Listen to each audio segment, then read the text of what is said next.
Oh my God, we're live. Hey everybody. Hello. There you are.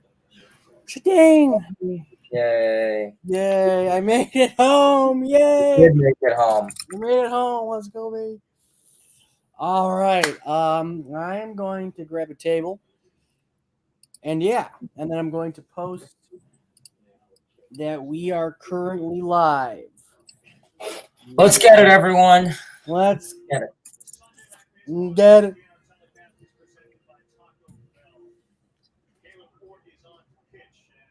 Where's this not going on? Hello, everybody. You're live. I apologize for being a little late, but it's currently 6-3, top four, so hopefully a lot more scoring to go in this Yankees and Red Sox. This game 3?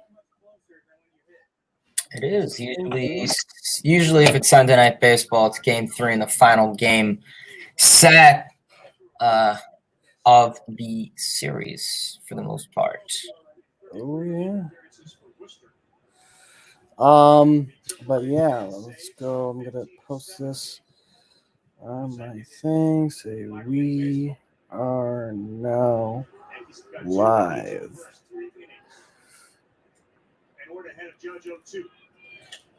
So Aaron Judge flies that ball to center, and that will not get the runners another 90 feet. That is currently 2 outs. So the Yankees are leading this affair 6-3. Top four, 2 on, 2 out. This is a big game for both squads here. So yeah, this is a very big affair. Oh man. Tell you what, it's gotta be fun to hit some balls the way he does. I'm just trying to get the game up. Give me 1 second. Oh man, yeah, that ball was absolutely spaked.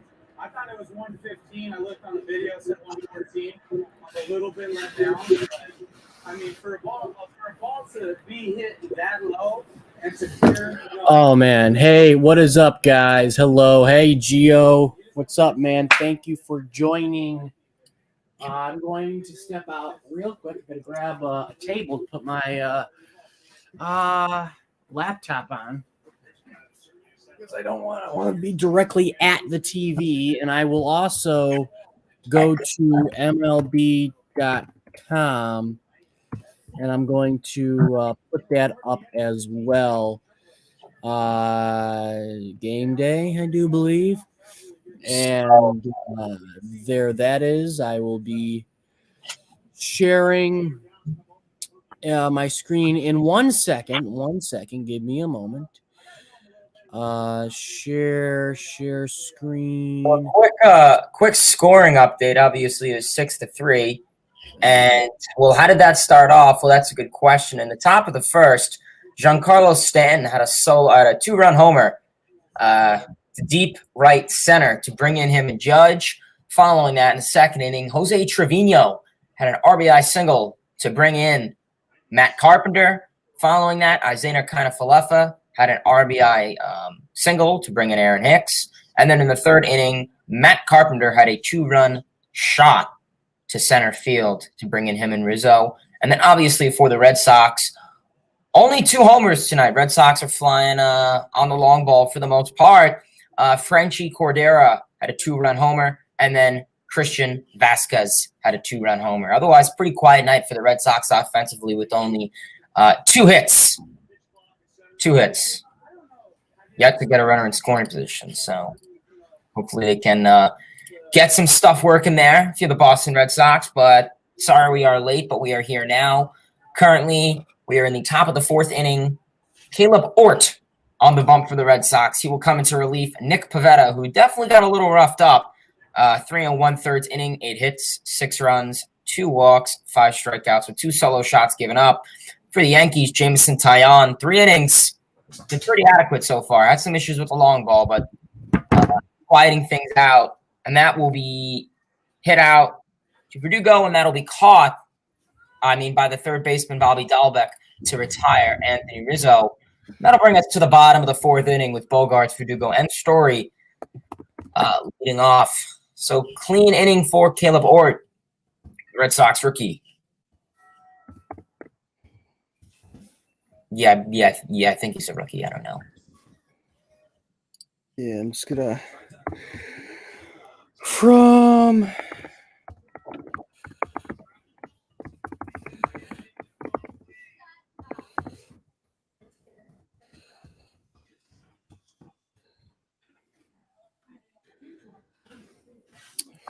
But yeah, this is a big game for these two squads. This is I will say, this is shaping up to be like the rivalry of old, to where what the hell? To where sorry guys, my TV's acting a little weird.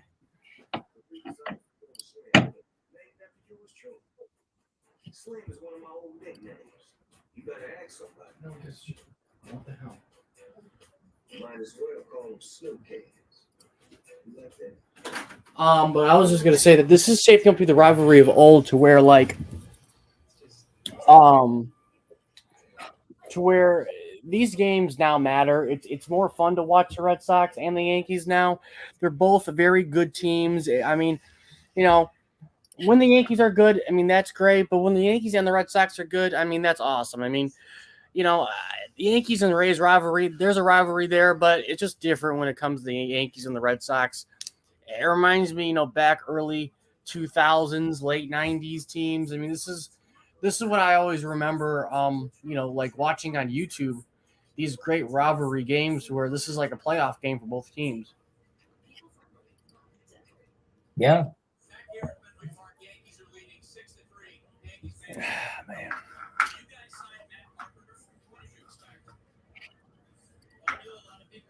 I'll get the comments up in a second. Aaron Boone's getting interviewed by Little Buster Only.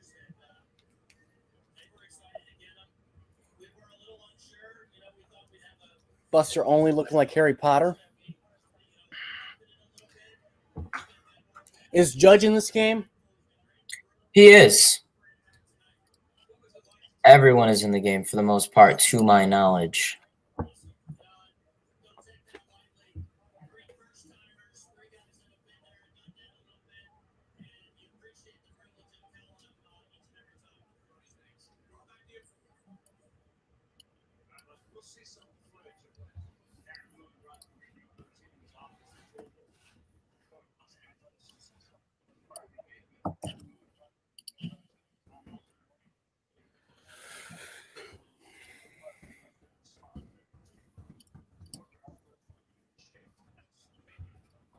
Currently, we have a 1-1 count here to Alexander Bogaerts from Jameson Taillon. Bogaerts will hit that one lightly to the second base side in the shift. LeMahieu will throw to first base to retire Bogaerts one away.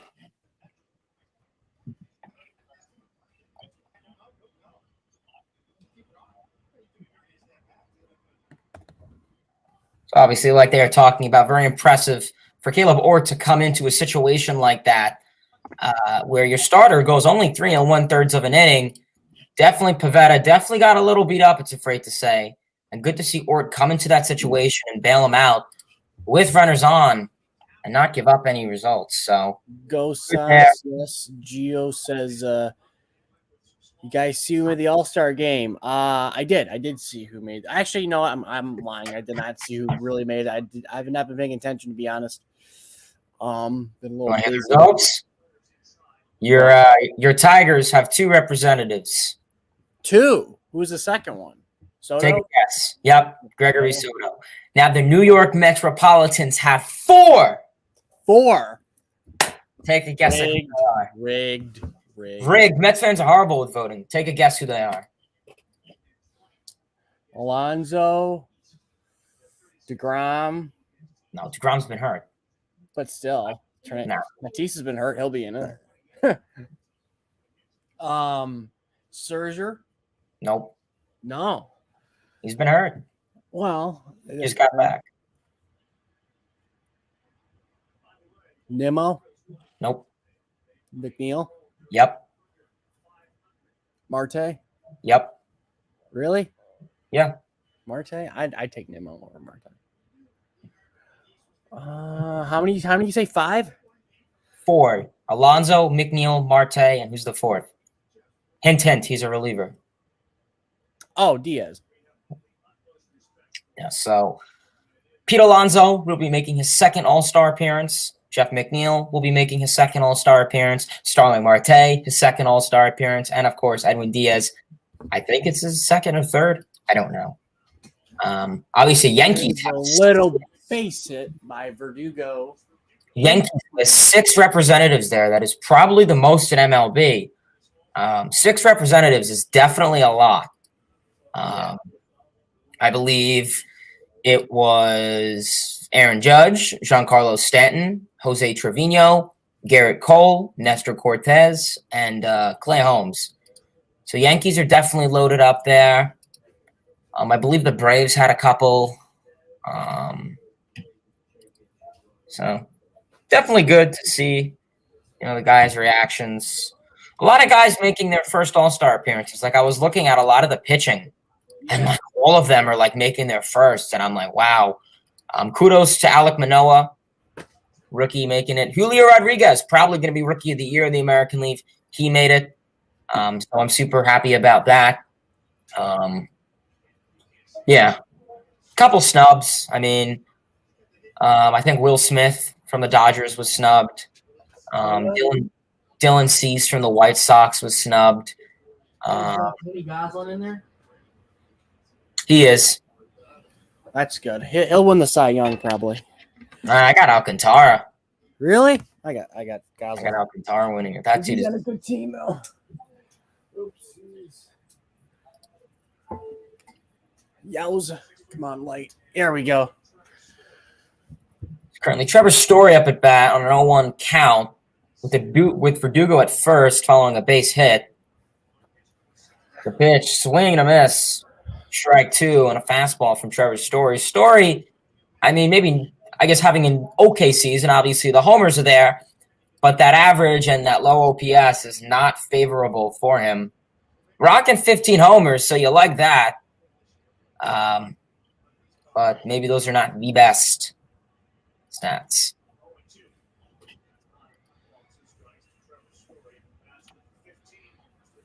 I want to see something.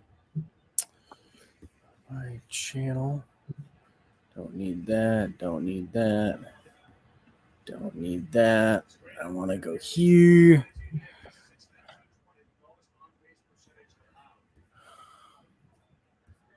I wanted to go all the way down here. Custom.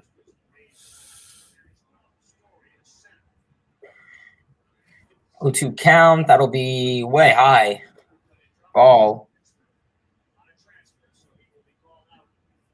Oh, dropped it. Story will hit that one to center, and that'll be dropped, but that'll be dropped on the transfer. That was not an intriguing play. Hicks caught it, moved with it, went to grab it, and put it in his hand and dropped it. That's obviously dropped on the transfer. That's definitely trying to be a sneak play, but no. So that'll be 2 away for the Red Sox with Verdugo at first. Here comes Frenchie Cordero. Having a pretty intriguing season for the Red Sox, I think. I mean, yeah, they've shown some life. I mean, obviously the start was horrendous, and they have shown Tigers lost today. Son of a bitch. They've shown some life for sure. They were, irrelevant, dead in the beginning, and they kind of woke up here, and now, they're looking good.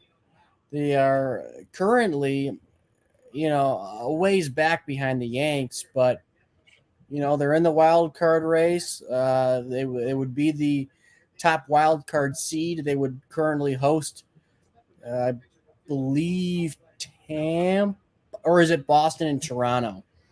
They'd host Toronto, I do believe, right? I couldn't tell you. Usually, I don't really pay much attention to those standings or wild card at least until August. I start. They're currently 2 up in the wild card, so they have the advantage over the Rays, for the wild card. So they will make the playoffs if the season ended today. They'd have a home field advantage, I would imagine. Yeah. So also, guys, oh wait, come in. So 1-2 pitch, and he swings and misses. Cordero goes down.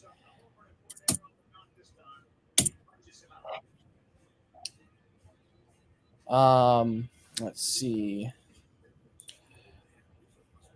What do you guys think of Jeter Downs? I think he's okay. I mean, he's not terrible. I think he's a tad overrated.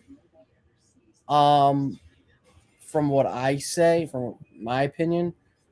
But I mean, what he came in the Betts trade, right? So,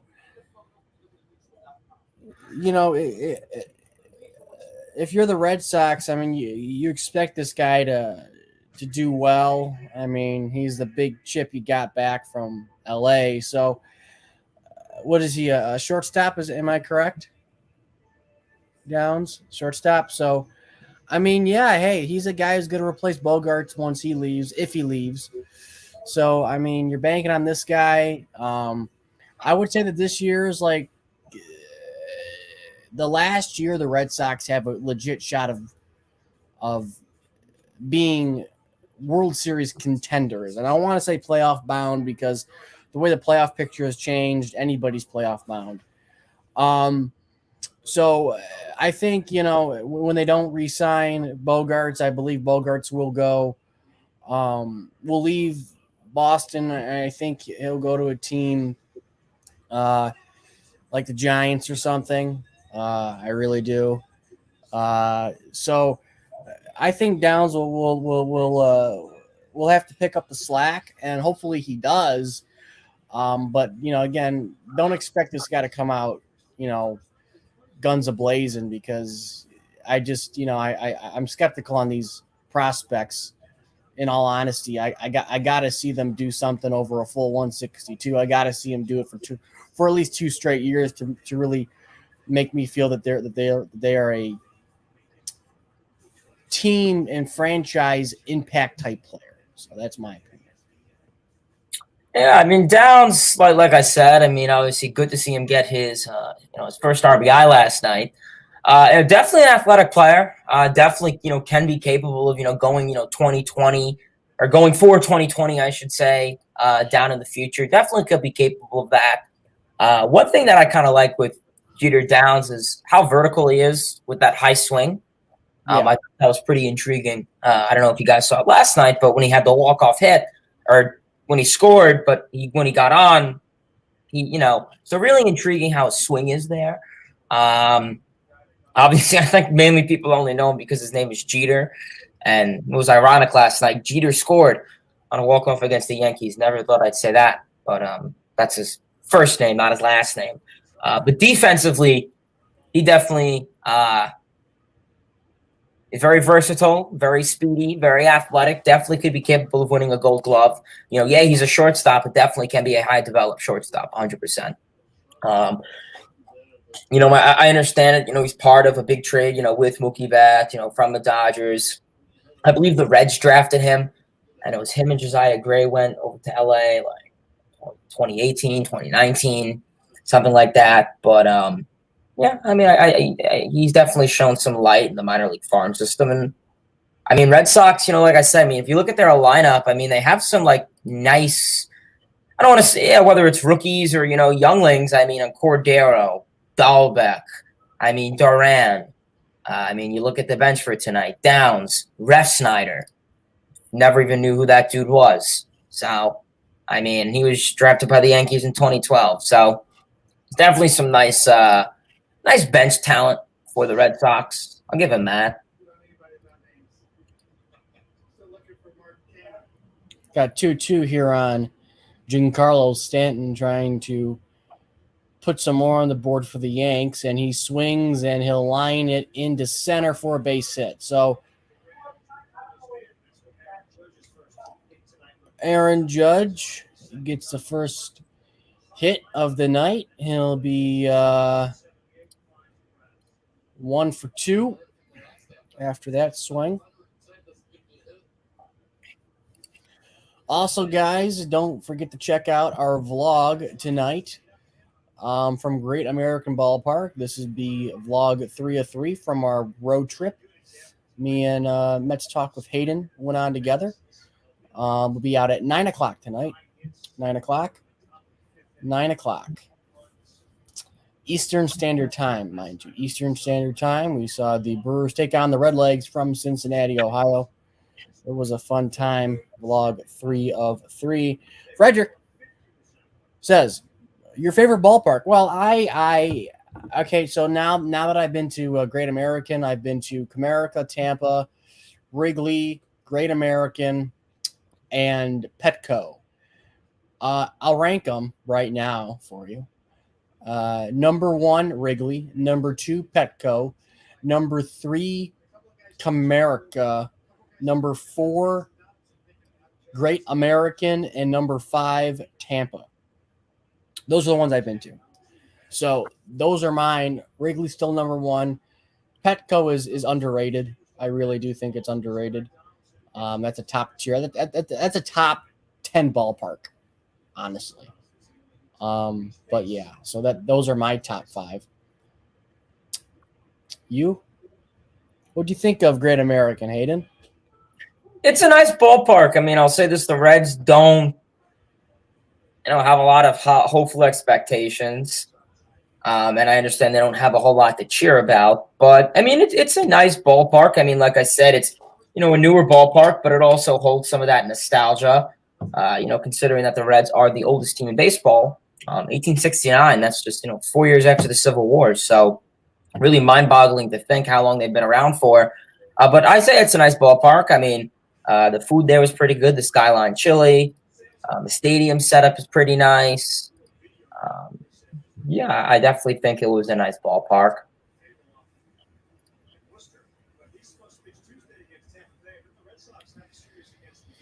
Yeah. Hayden, I'm going to send this to you. If you could repost that, that'd be amazing. On your story, my friend. Speaking of story, how about Trevor? How about Trevor's story? He's been having an up and down year. I will say that. I mean, it's been okay for him. I mean, again, he struggled in the beginning. They were booing him early. Then he went on a tear. And now, he's doing all right. Let's see, what is Trevor Story's stats? Let's see what he has. Yeah, he has 15 bombs, 55 RBIs, about average OPS. Batting average sucks, but who cares about the batting average? 15 bombs is all right. You're at the break. I mean, you want this guy to end up with at least 25 bombs, maybe 30 bombs by the end of the year. I think he can pull off 30 now, especially in that ballpark in that division. I think 30 is fair and a good season for him. I mean, you'd like the average to be up a little more, maybe around 250, 260. But, hey, what you got to do? I mean, you'd think he'd be hitting good in this ballpark, technically, right? I mean, this is what I never understood when it comes to Red Sox players. Like, of course, Ted Williams was the last man to bat 400, 406 to be exact. I believe that was 43, 44. What year did Ted Williams bat 400? What year did Ted Williams bat 400? 1949 and 46 and 49. So 46 and 49. I think I said 46. I said 47. So 49 was the last year he batted 400. And honestly, I could see someone batting 400 in this ballpark. It's surprising to me why someone hasn't yet, especially being a right-handed hitter. I know Teddy was a lefty, but being a right-handed hitter, you can play Pepper off that wall all day. And I feel like players now take the wrong approach when they go to Fenway, and he spiked it. I feel like players take the wrong approach when they go to Fenway and they want to hit it over the wall. My objective would be to hit it off the wall, because once it goes off the wall, it's an automatic hit. Whether you get thrown out at second or whatever, it doesn't matter. Your average goes up. It's a base hit, regardless of the outcome of the play. So to me, as a right-handed hitter, I mean, all you got to do is hit line drives. I believe it's only, what is it, like 399? No. I mean, 310. It's 310, 310, right? Yeah, 310 down the line, because Houston is like 312 down the left field line, and Boston's 310. So you'd think like they could play Pepper off the wall all day long, but they just don't, and I just don't understand that. So his average should be better. That's the point of this whole conversation. His average should be better. I mean, it's not just Fenway Park. It's Yankee Stadium. It's Toronto. It's well, it used to be Baltimore, I guess now, but Tampa with a controlled environment. I mean, he should bat at least 350. I mean, that's my take on that. Thoughts? Yeah, I mean, considering what this Yankees team could do with the power, and then you start bunting, getting guys on base, have more table setters, not the worst idea. Yeah. He was really, really good at it. Let's not forget last year, they too at running the bases. They ran into a lot of outs at home plate and on the bases. Well, the vlog is up now, people. The vlog is up now. So, with that being said, the vlog is premiering. You guys can go check it out right now. I sent the link to Hayden. He can go check it out. Click on it. Appreciate it. So, yeah. Nick, I believe that you're watching the vlog. I appreciate it. Did you get the picture I sent you? Yeah. All right. What's your message to girls who want to make a difference in their own community? But I mean, the lead that the Yankees have is amazing. It really, really is. The lead that the Yankees have is amazing. If they somehow, here's the thing, if you're the Yankees, you don't want to have happen what the Mets has happened. And that is, you get a big lead, pre-All-Star break, and then now it's sized down to 2, right? Or 2.5 or something between the Mets and the Braves. So again, you have a 15-game lead. It's a very, very comfortable lead. The Yankees are turning out to be the old Yankees of old. Their pitching has been held up, which is amazing. I believe they're going to get a bye. I think they get a bye. One of the best teams in the game. So you just hope that the offense continues what it's doing. Most importantly, the pitching. I mean, the pitching is critical for the Yankees. It's been critical since 2016. 2017. So if you're the Yankee fan and you're a Yankee fan or Yankee, then you just hope that your pitching holds up, your offense continues what it's doing, and you don't take your foot off the gas here. I mean, it's good. The All-Star break, you'll see how they come out the All-Star break. You never know what happens. Teams can be a totally different team after the All-Star break. I mean, people go their separate ways. The chemistry, is broken up, and sometimes it's hard for guys to reconnect, and sometimes honestly it's hard to get motivated again, because when you come back to Yankee Stadium game 1 in the second half and you look at the scoreboard and you see 16-game lead or whatever it's going to be, you're going to be like, well, shoot, maybe I don't have to press so much, and then that leads to one thing and another thing. Then before you know it, here comes September 1st, and you look up and you're like, oh wow, our 15-game lead is shrunken down to 3.5. So that's something you got to be wary of if you're the Yankees. You got to keep the foot on the gas pedal through this whole season. You know, it's a marathon, not a sprint. We all understand, but still, I mean, the goal is to win the division. They're going to make the playoffs. The goal is to win the division because winning the division now means something. It means an advantage. It means a bye. It means that you can have a little bit of a break. But again, breaks aren't good in baseball, as we all know, i.e. the 2012 Detroit Tigers. I mean, they had a week off before the World Series against the Giants, and they shit the bed. I mean, they swept the Yankees in the championship series.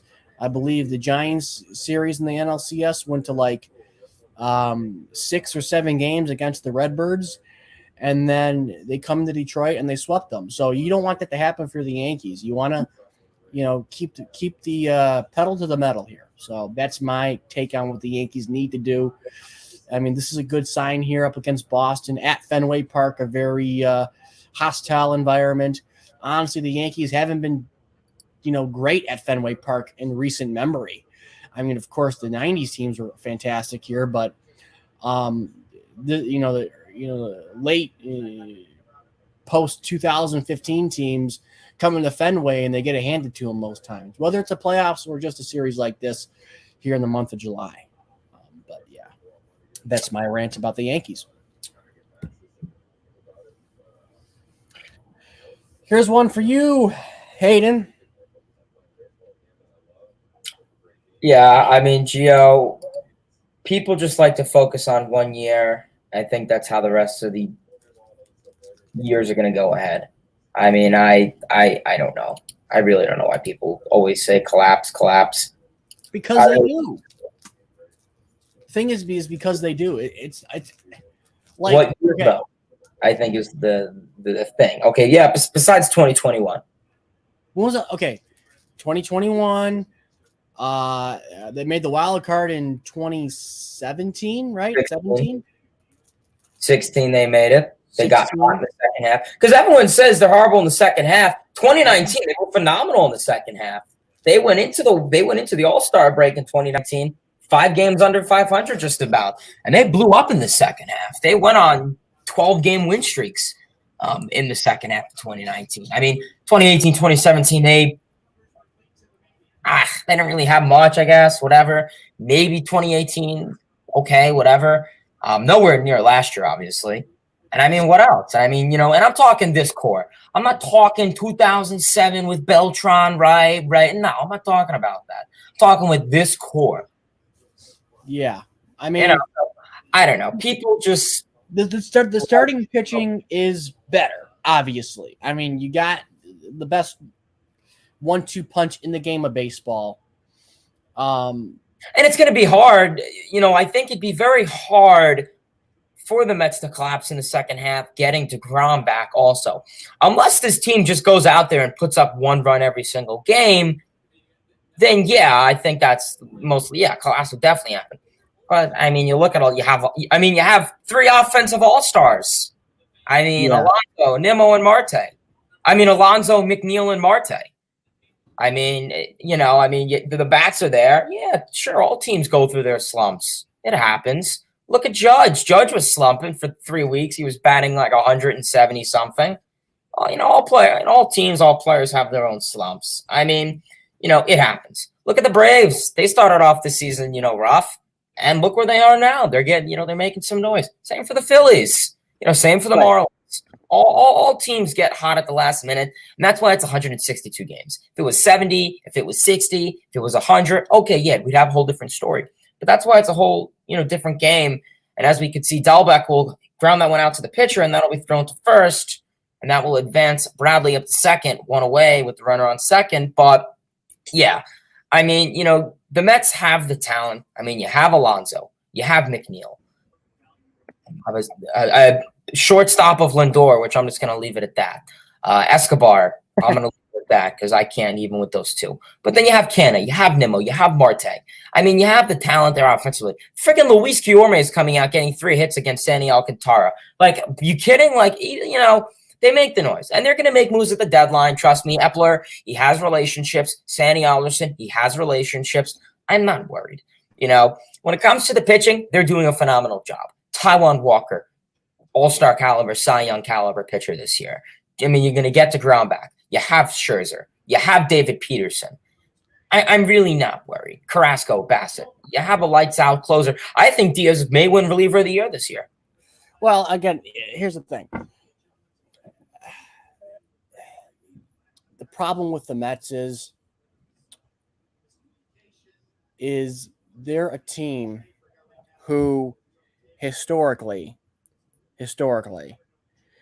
seem to shoot themselves in the foot one way or another. I mean, whether it happens in May, in September, or in October, they always shoot them. Like, the Mets have never lost a clean, they've won a big series. They've never lost a series clean. You know what I mean? Like it's one thing if you lose a series, a best of 7, you go to game 7. That's what I would say, losing a clean series. You played a clean series, you just lost. But game 1, swing number 1 in 2015 was a shit show against the Royals. Cespedes. I mean, what the hell? I mean, it was Escobar. I mean, was it Now, was it Escobar? Alcides Escobar. Yep. Escobar. He hit the inside the Parker. That's pitch number 1, 2 of a World Series. That's the definition. And it's funny that the Red Sox Buckner play was the Red Sox and not the Mets. That's like a Mets thing. That's totally a Mets, happening, of where their player just boots a ball and screws up, a game, 6 and has to go to game 7. Like that happened. But the point is, the Mets shoot themselves in the foot always. And I think, again, I'm not a Mets fan. But I feel like that is what Mets fans are most frustrated about. That is, I feel obviously you want to win. You want to win the whole thing. That's the objective. You want to play a good season. You want to play a good, clean series. But the problem is the Mets always shoot themselves in the foot. And that's, I believe, is what pisses off Mets fans, is that if they're going to lose, they don't lose it clean. They always lose it messy. There's an error here. There's a misplay there. A dumb play by Murphy at second base. I mean, it's what happened? I mean, in 2006, what happened there? I mean, I don't remember that series because I was really, really young. Yeah, it went to game 7. You lost. Went to game 7. You lost. Game 7. I mean, you had the phenomenal catch by Andy Chavez in left field.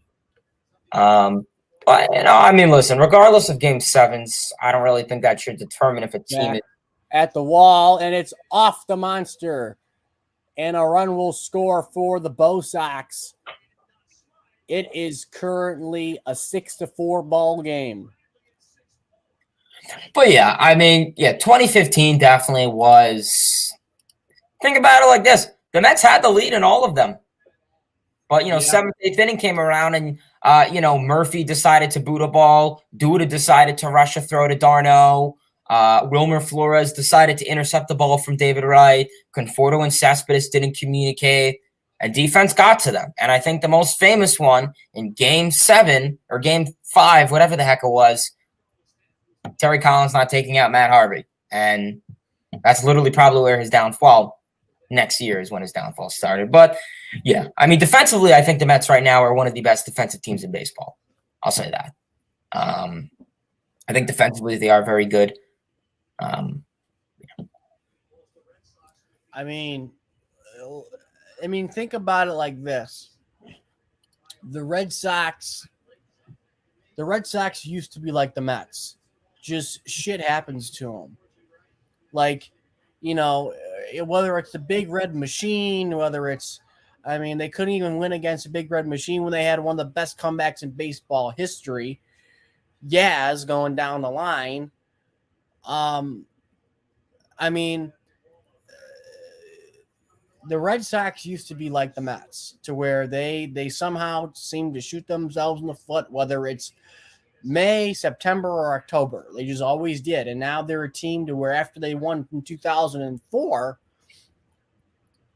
they broke the curse, and there's a fly ball to right field, JD, and it is out of here. It's a 2-run shot for JD Martinez, and the Bo Sox come all the way back to tie things up at 6 apiece on Martinez, 9th home run of the season.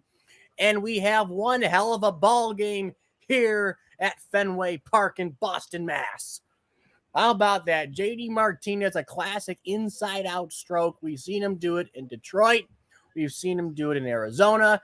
Now the Red Sox fans see him do it. And a classic JD Martinez inside-out approach gets the Red Sox back even with the vaunted Yankees here in the 6th. How about that?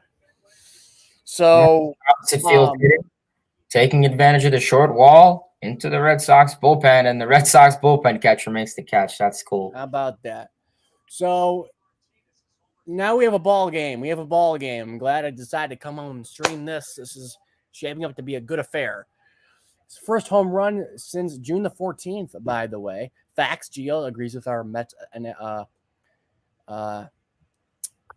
analysis. As a Red Sox fan, I feel like the Mets are going to go far this year. Well, I mean, look, they should go far. I mean, look, I'm not here to shit on the Mets. I'm just here to spit out facts. And the fact is the Mets just haven't shown like they haven't shown that they're a team like you don't want to mess with. Like when they get in the playoffs, they're a different team than what they are in the regular season. Well, I mean, everyone team. Is, and that goes both ways. I mean, the Giants are a different team when they get in the postseason. In the years Buster Posey was there. I mean, they were a 90-win team in 2012. They got him, and they come out and they just destroy everybody. I mean, they sweep their way against the Tigers. I mean, 2014, they were a wild card team, one of the worst teams in all of baseball going at it in 2014, excuse me. And they go out and they force a game 7 and they post in Kansas City. It goes both ways. I mean, it just, you play differently. Now, the idea of managing differently, that's where I don't agree with. Like, managers say, oh, we have to manage differently when we get to October. No, like, I don't think managing differently is the answer, because if you have a philosophy and that philosophy is, home run, right? And then you try to pull some, smart, small ball bunt here, get the runner over. Like, if you're not playing your game in October, then you're not going to win, because that's what got you there. Whatever got you there, continue doing. I mean, the idea that like teams totally change their philosophy when it comes to bullpen management or just pure, run, or their philosophy on run production, it baffles me why they change it so much and why so many teams do. And the great teams don't. The great teams don't change the way they play.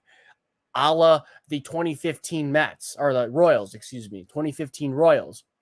When they got in the World Series against the Mets, they did not stop bunting with 2 out, with a man on first and nobody out. They didn't stop bunting. They didn't stop doing the suicide squeeze. They didn't go for the long ball. I mean, I don't think they hit a lot of home runs in that World Series. I think the Mets majority hit the home runs, what I can recall. So yeah, mainly the Mets that were, hitting the ball pretty well. I mean, there were a couple long shots by them, but Royals were a team that I think were just better from the start. I just think on paper and just overall, they were just a better team. Fundamental baseball, connective hitting, clutch hitting. They were just overall the better team. Overall, like you said, the sacrificing, the stealing on the base paths, tagging up, the speed. Defensively, they were just a team all around. They had the better hitting, they had the speed. Pitching, maybe you can make a case for, but yeah, Yeah. So the game is tied now at 6, and Cubs fandom. Thank you for tuning in. He says, "What's up, guys? Enjoyed your Cubs blog or vlog. Either way, I thank you. It was fun. I Thank enjoyed the friendly confines. It was. I'm glad we sat in the bleachers, aren't you? Yeah, it was cool. Yeah, it was fun. We had fun in the bleachers. That was again one of my number one favorite stadium to go to. Inez Gomez says hello from Connecticut. Hey, your neck of the woods. Um, yeah, thank you for tuning in. Go check out our vlog from Cincinnati or Chicago or Detroit. They're all up right now. Go check it out and subscribe to both of our channels. Mine right here, MLB Chatterbox right here. Press the red button. Go subscribe. I would appreciate it. And go subscribe to Mets Talk with Hayden for great, not only Mets content, but baseball content. He does great stuff on his channel as well. Live streams a lot. But yeah, questions, comments, or concerns about this game, the baseball world, your favorite team. When's Tatis gonna come back?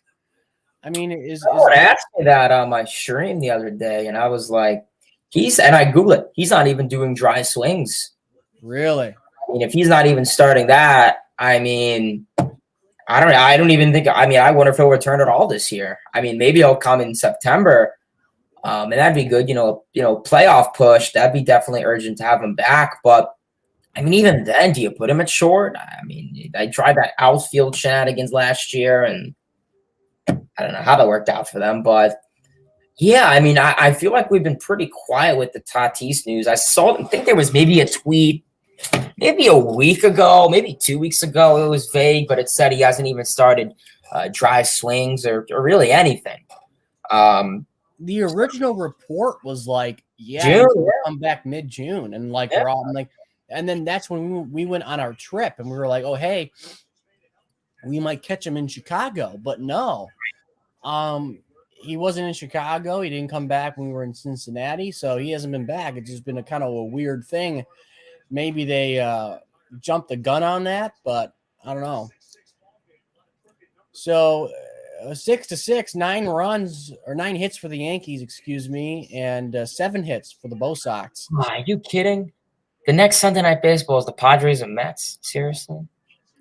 Your favorite one. It's your favorite. Because on the 17th, there is none because it's the day before the All-Star break. But speaking of the Padres, I mean, I felt so bad for heckling Profar because you see he got like carted off the field. Oh yeah. I felt so bad. I was like, whoops. Yeah, we got in his head. When he was going back on that ball, he heard us heckling him, and he's like, "Oh, fuck." Yeah. No, but yeah, so it seems next week there won't be any because it's the day before the All-Star break. So the home run derby is when? I believe that's Next the Monday? 18th. Next Monday. Yes, then the All-Star game. I think it goes like home run derby. I think it goes like futures game, home run derby, All-Star game.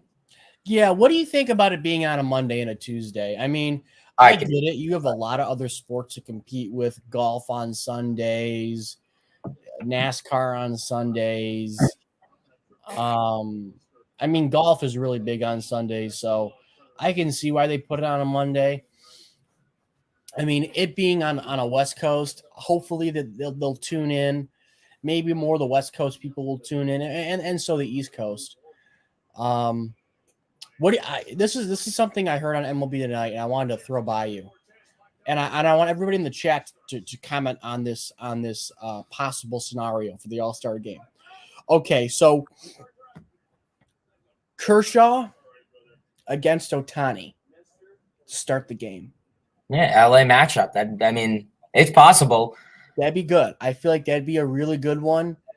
That'd be awesome. I think you have that, and then think about it. Then here's the best part: you lead off Ohtani. You have him bat first, so you have the pitcher. First batter is the pitcher. So pitcher against pitcher to start off the game. Yeah. I heard that. The guys on MLB Tonight were talking about that, like about last night or so. Yeah, that'd be good. I believe Amsinger, Plesac, I think Harold Reynolds came up with that one. So all credit to HR on that. You guys should be live for the All-Star game and watch Alonzo McNeil and Diaz be lights out. I am going, by the way, live for the Home Run Derby. I don't know if I'll be going live for the All-Star game. Maybe, I don't know if you want to do this, Hayden, but this could be a thing. Would you want to go live on your channel for the All-Star game and we can go live on here for the Derby?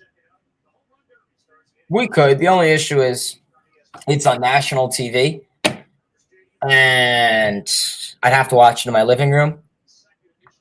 Okay. And I can't bring this computer out. And I hate doing streams on my phone because it's a phone. I mean, right. watching the game off of here is a pain in the behind already. So possibly. I mean, maybe if I could get this out of here.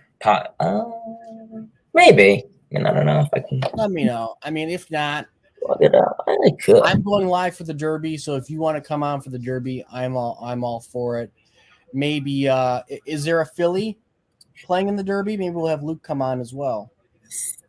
I know the All-Star game is Harper and then Schwarber. So maybe Schwarber may play in it. He may play in the All-Star, the Home Run Derby. They haven't announced anyone that's playing in it. A lot of guys have declined. Vlad, Judge. I mean, Alonso said they asked him today because they interviewed all the Mets who made the All-Star game. And they're like, oh, Pete, so, you think you'll do the Derby and try and do, because if he wins, he'll be the first, back-to-back winners. He won in 2019 and won last year. So they were asking him, and he's like, well, I did, he wasn't definite about it. So it's a possibility Alonso can do it. Maybe Does Alonso do bad after the Derby or no? He was phenomenal. Last year, the month after the All-Star break, that dude was raking. That dude hit 10 homers. No, I think he hit 20 homers in August. That dude rakes. Alonso, that's why I want him to do the Derby, because usually it messes guys' swings up, but not power hitters like Alonso and Judge. It doesn't. If you're like Matt Olson or Freddie Freeman or whoever, not like a crazy power hitter, yeah, it'll mess your swing up, especially if you're really wristy. But Alonso, no, it helped him out big time. So yeah. I'm thinking maybe Alonso, Schwarber maybe, because he has the homers. Funny? I kind of want to see Miggy in it. He could. At this point, the Tiger season's over, so. Well, he's kind of old. I don't want him to hurt himself. I mean, I'm thinking Alonso, Schwarber, CJ Cron, Christian Walker. Maybe you get someone from the Dodgers to represent. Bellinger. Who's a big bopper on the Dodgers? I don't know if you talk about it. Bellinger will be screwed if he does it with a swing. Mookie Betts. I don't know. See what Cubs fan. Ohtani shouldn't be the starting DH. Alvarez all the way. I agree with you 1,000%. Yeah, I agree. Yeah, but I think for the matchup wise. And people say, okay, and there's what I don't get, because people say Ohtani's a pitcher. DH isn't a pitcher. DH is only hitting. Alvarez is having a much better, and I agree with you, Cubs fan. I mean, when I saw that, I just said popularity contest at random. And people say, oh, but Ohtani had a great season last year. I'm like, great, but he's speaking about this season, not last year. But his pitching is phenomenal. He's doing phenomenal on the pitching side. But pitching isn't a factor of the DH. Pitching is two different things. He'll go in as a DH and a pitcher. If he's horrible as a pitcher, he'll go in, but that's not the case. So but here's the thing. I don't get it. He's a pitcher, yeah, but that's its own factor. Hitting, he's a good hitter, but Alvarez is here, and Ohtani's there with hitting this year. Alvarez has been having a much better season, in my opinion. Let me ask you this. But well, I guess you can't because of pitching. So yeah, pitching, like I said, and that's two different things. He's labeled as one all-star, but he goes in as a pitcher. But I want to see that matchup. In all honesty, you can throw in Alvarez in the freaking fourth. Who the hell cares? Well, Alvarez is, I believe he's hurt. And maybe Alvarez doesn't want to start after doing the home run derby. You know, I mean, home run derby. Do you have Ohtani do the derby? Because again, he did it last year. This is an advertisement for baseball. This doesn't matter. The wins doesn't matter. I know you want to vote in guys who quote unquote deserve it, but again, in my opinion, when you see like, oh, he's a 17-time, like Miguel's going to be like a 19-time All-Star or something. Like, to me, the number of All-Stars are very overrated because they're all fan votes. So being an All-Star doesn't carry the weight it used to. Well, no, the players vote also. The players vote. Yeah, they do. But even at that, the players could vote in their buddy. You know, like Baez could vote in like all his Spanish friends. Like, I don't know. I mean, he could vote in Wilson Contreras. The players are smart when it comes to it. I think next year they're going to just get rid of fan voting because baseball fans are just biased and dumb. So, yeah, they'll probably just go back. They should just go back to player voting because fans – when I see Adam Duvall, like, number 7, I'm thinking to myself, 600 OPS, 200 average. Okay. You know, Ozzy Albies not having a good season. Why was he, up there? He didn't make it, obviously. And even if he made it, I don't think they even would have put him in it. I mean, Trey, who'd be second base? Trey Turner? Second base is Chisholm and second base is Jazz Chisholm and Jeff McNeil. Is Turner going to make it? He's a shortstop. Yes. Yeah.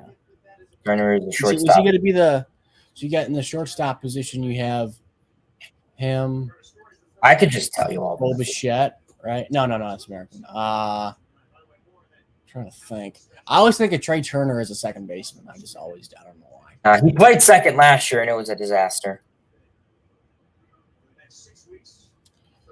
Trevor Story. Speaking of shortstops, Trevor Story's up now. He's 0 for 2 currently, down on the count 0-1. Chapman, he won the 6th. So, I mean, they're bringing the captain. They're showing the documentary begins on July the 10th. Our boy Ian Happ made it. After not tossing that little baseball, shaking my head. I kind of want to watch. Are you going to watch that Jeter documentary? To be honest, I don't even know what it is. You don't know you didn't hear about the Jeter documentary?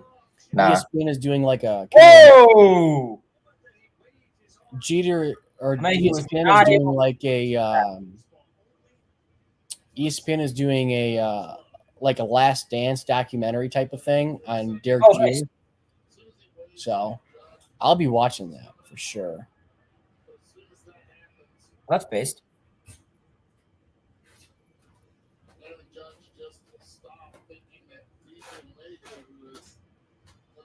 How about Andres Jimenez? Tigers need to bring up Kerry Carpenter, kids, a goat. I don't even Kerry, know. I don't know who that is. Is that I a like joke? prospects and I don't. Huh? I said I like prospects and I don't even know who that is. Kerry Carpenter. He's a real player. He's drafted 2019 for you guys. Huh, never heard of him. Oh, he's in Toledo. Okay, AAA. 24. Is he a catcher? He's an outfielder. I think I may actually know who this is. Hey, he's doing a pretty damn good job. What is he doing? 317, 379, and an OPS over 1,000. Okay. 89 hits, 23 homers, 57 ribbies. Damn, yeah, I don't know how I haven't seen much of this dude. Maybe I don't know. Huh. I follow MLB Pipeline a lot, and I have not seen anything about him. So thank you for telling me who he is, Jack. I'm going to look into him. Yeah. He throws over to first. Rizzo.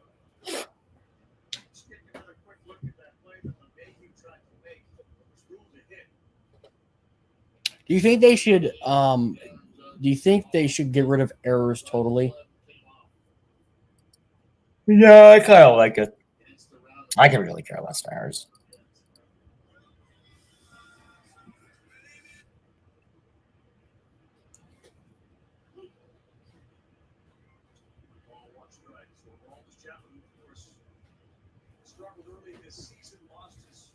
Guys, go check out our vlog from Cincinnati. It's up right now. Saw the Brewers take on the Reds from Great American Ballpark. Me and Hayden went to Cincinnati a couple weeks ago, beginning of June. So that's always fun. Vlog 3 of 3. And here's the 1-1 pitch. Cordero, he's 1 for 2, has a dinger here tonight. Chapman coming in a bit early here, calling on their closer early. Yeah, the 6th inning. I was gonna say, is this game being closed? Well, you know what? Honestly, they've had so many other closing options. Clay Holmes. I mean, they've had a lot of depth in the bullpen. Yeah. So, I mean, yeah, Sears.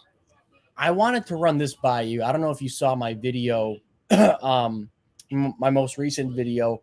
It was about the Aaron Judge getting hurt, but I talked about the Mets should pick up David Robertson from the Cubs just to get a little more support for the bullpen. What do you think of that? I think he'd be kind of a cheap asset. I think David Peterson. Whoops, David Robertson. Got Peterson on the brain.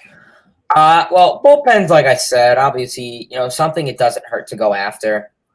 Considering Robertson's a veteran, what is he, like 36, 37, 38, doesn't hurt.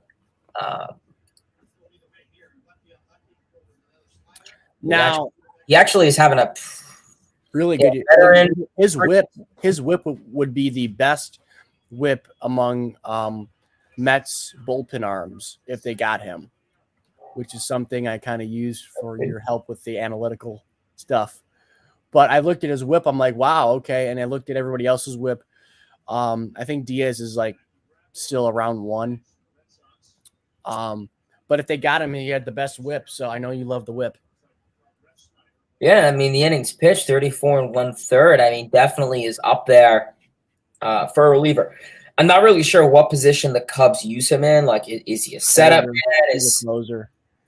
He's a closer for him, but I would put him in as a number 8 man behind Diaz. Oh, yeah, he's not closing over Diaz any day of the week. Unless it's like Diaz goes 3 days in a row, then, yeah, maybe this dude can close out. But, I mean, yeah, he's putting up pretty good numbers for the most part. I mean, maybe if you use him as, a setup man. I know that the Mets are kind of questionable with Lugo. And Mets relievers have been having issues where, a pitcher comes out and they have to bail him out with the runner on. Relievers have been having a little bit of, I guess, hardship trying to end that. My only thing with Robertson is the walk ratio. Not crazy about it, but the strikeouts are up there. I mean, overall, really no complaints. I mean, ground ball pitcher, and I mean, I guess that's good. Yeah, I mean, he'll also be pitching in a bit bigger of a ballpark at home in city, right? So, yeah, and I mean, obviously, considering the Mets, you have Lindor, Escobar, McNeil, whoever, Guillorme, Alonso, and he's handled New York before, so yeah. So, I mean, a former Yankee closer. I think that's a good pick. I just think if they make that move, I think that's the best move they can make for bullpen-wise. Look, I know, like, their bullpen's really good. I get it. Diaz has been outstanding, but I'm telling you guys, bullpen, you can never have too much bullpen arms because a bullpen can really make or break your season. In a game, I mean, they are the last line of defense. And the problem is, it's not even about, bullpen is so important. It really is. I mean, I think the Yankees understand that, a team like them, but I think they overuse their bullpen too much. I think the bullpen is always a last line of defense, and I think it should be used like that. Problem is, since it's your last line of defense, you want it to be your best line of defense. I almost think about picking him off at second base there, because there's been times where the Tigers have lost it.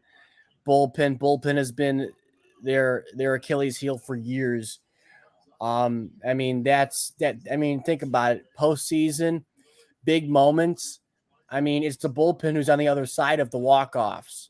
I mean, it's the bullpen who's on the. It's the bullpen who gave up the home run to, Max Muncy against the Red Sox. It's it's a home run to Boone. I mean, Boone's home run against the Yankees is a bullpen giving it up.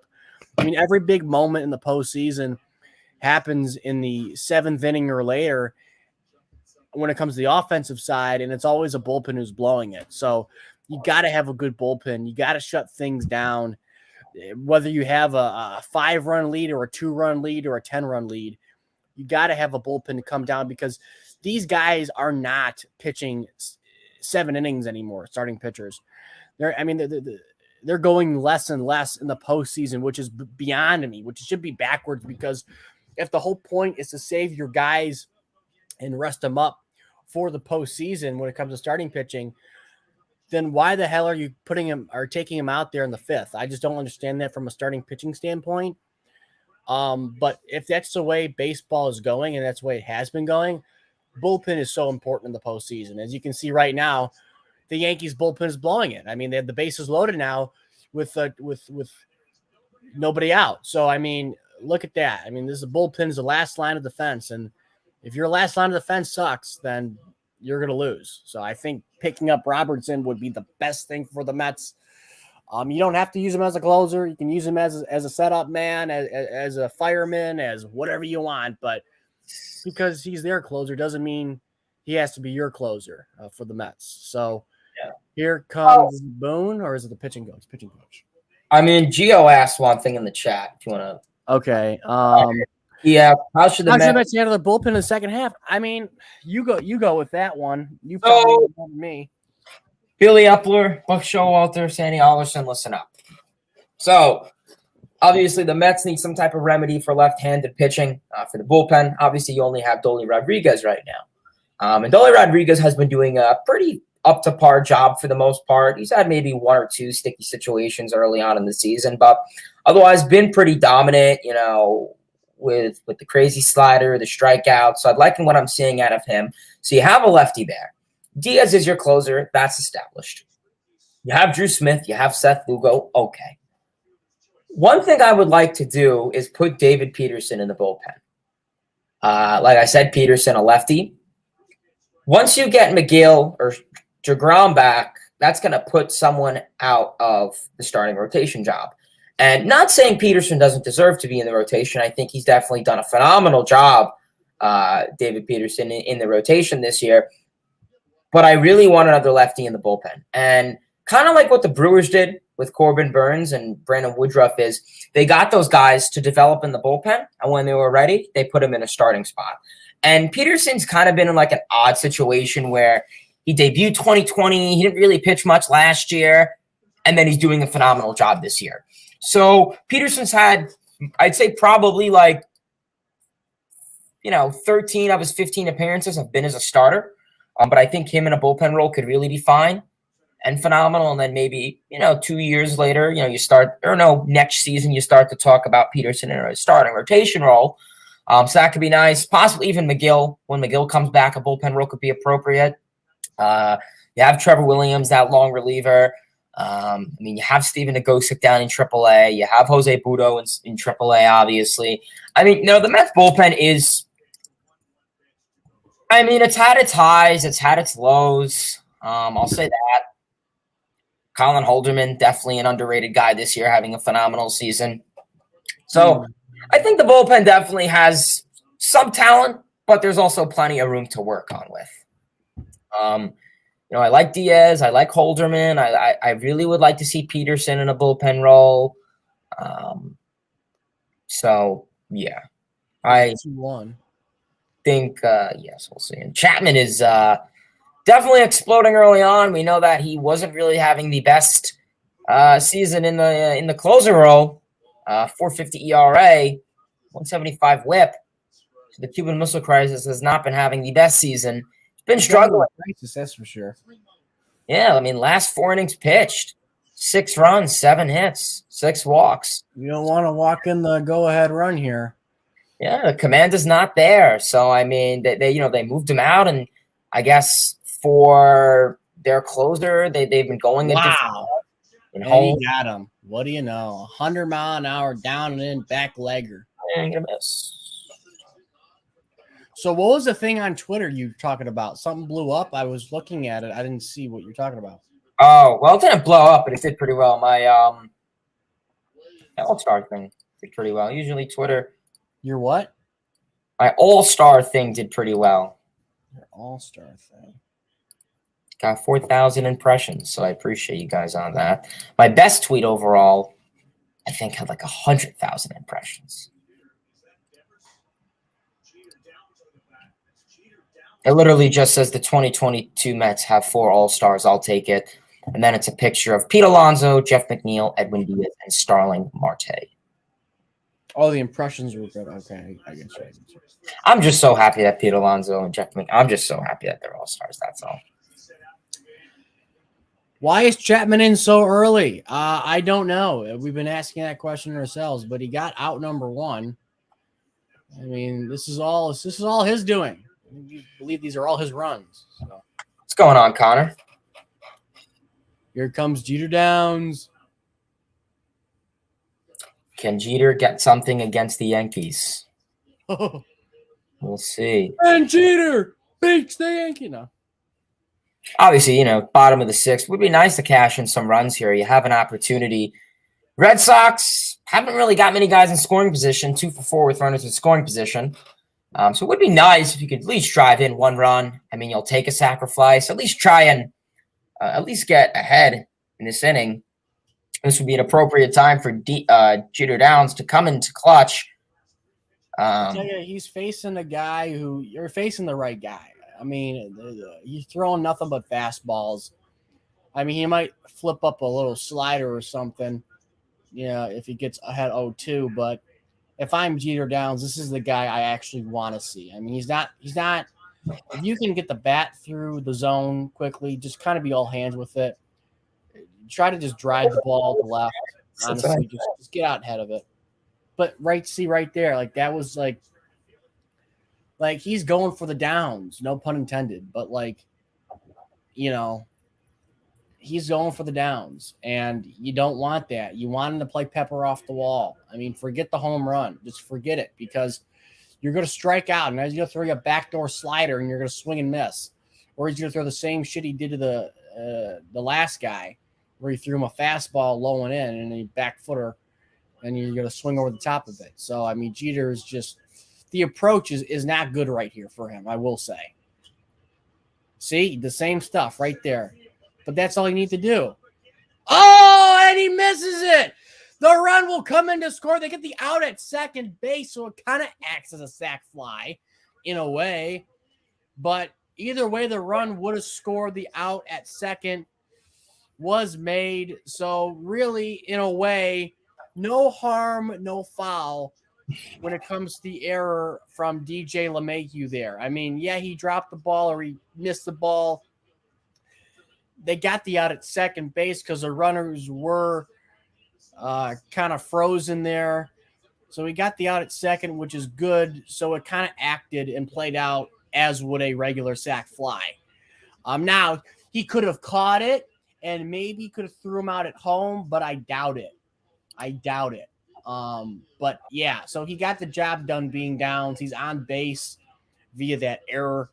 So now it's 6-7 or 7-6 Boston now. So we got 20 people in the chat. Thank you guys so much for tuning in to this live stream. We got the Yankees at the Red Sox from historic Fenway Park in Boston, Mass. Don't forget to check out our vlog from Cincinnati, Ohio. We saw the Redlegs the Brewers take on the Redlegs from Great American Ballpark. Also, go subscribe right here to MLB Chatterbox for great baseball content and Mets talk with Hayden for great baseball content, as well as we have Vasquez stepping up to the plate here, the Red Sox number 2 hitter. Yeah, just overall not. I mean, poor defensive communication. I mean, that's also a tough play. I mean, you have Torres, Leahy, and Judge all running in on that. Probably should have just bounced off and let Judge grab that, especially with his arm. And I mean, luckily they were able to get the out at second, so at least they got something productive out of it. But the overall unfortunate communication there, and we'll see if that's going to pay off for them. A double play here could get him out of the jam. As Vasquez will have an 0-2 count already. Chapman pulling out 100-mile-per-hour fastballs right down the middle of the zone. And he seems to be getting his repertoire together. I got a back foot slider. Or maybe he doesn't. I'll call a slider here. If he calls a fastball, I'll be ready for it. Slider. No, it was a fastball. All right. Now he's going slider. He has to. Throws heat, 100, 101, 102. Remember, velocity is back up for him, I will say. Yeah. I mean, what was it in 2015 or 2016 with Cincinnati? He pumped like 105. And yeah, obviously good base running by the Red Sox. I mean, the runner going into second, I mean, you can't really, it's not really, Ref Snyder's fault. And he struck him out. A fastball, back legger. Got him swinging over the top. The Red Sox score 1 on the error from the second baseman, DJ LeMahieu. It is now 7-6 Red Sox. Some comments in here are flowing in. LFGM 7-6. Questions, comments, or concerns, guys? Throw them in the chat. Throw them on in. Oh, man. What a long day. Also, guys, oh, boy. Tired. So Robinson Cano to the Atlanta Braves, huh? Yeah, I saw that. Was that like a... First, I thought it was fake. I was like, huh. And I'm like, oh. But yeah. I don't know about that one. I don't know. I think he has to call it quits at this point. I mean, they're not going to use him. Come on. Yeah, I mean, honestly, for Cano, just do some like coaching thing. I mean, whether it's like more like a coach role. I don't really think he's going to get many at bats. I mean, I get it at this rate. Was it a major league contract? I have no idea, probably. But I mean, right now with the Braves, I mean, you put him at second or a DH. I would much rather. Let's see what their roster is. Because I mean, I get it. Albies is hurt, so that's something.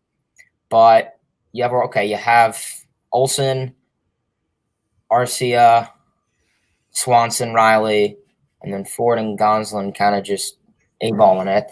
Yeah, I mean, I think it's just like a few DHs, maybe 1 or 2 starts at second periodically. I mean, I don't think he has the mobility anymore to play third. Maybe he could. I don't know. I mean, you have a good Glover at Olsen at first and good shortstop next to you in Swanson, but I don't think they're going to want to give him the reps over Riley. He's also having a pretty good season. Yeah.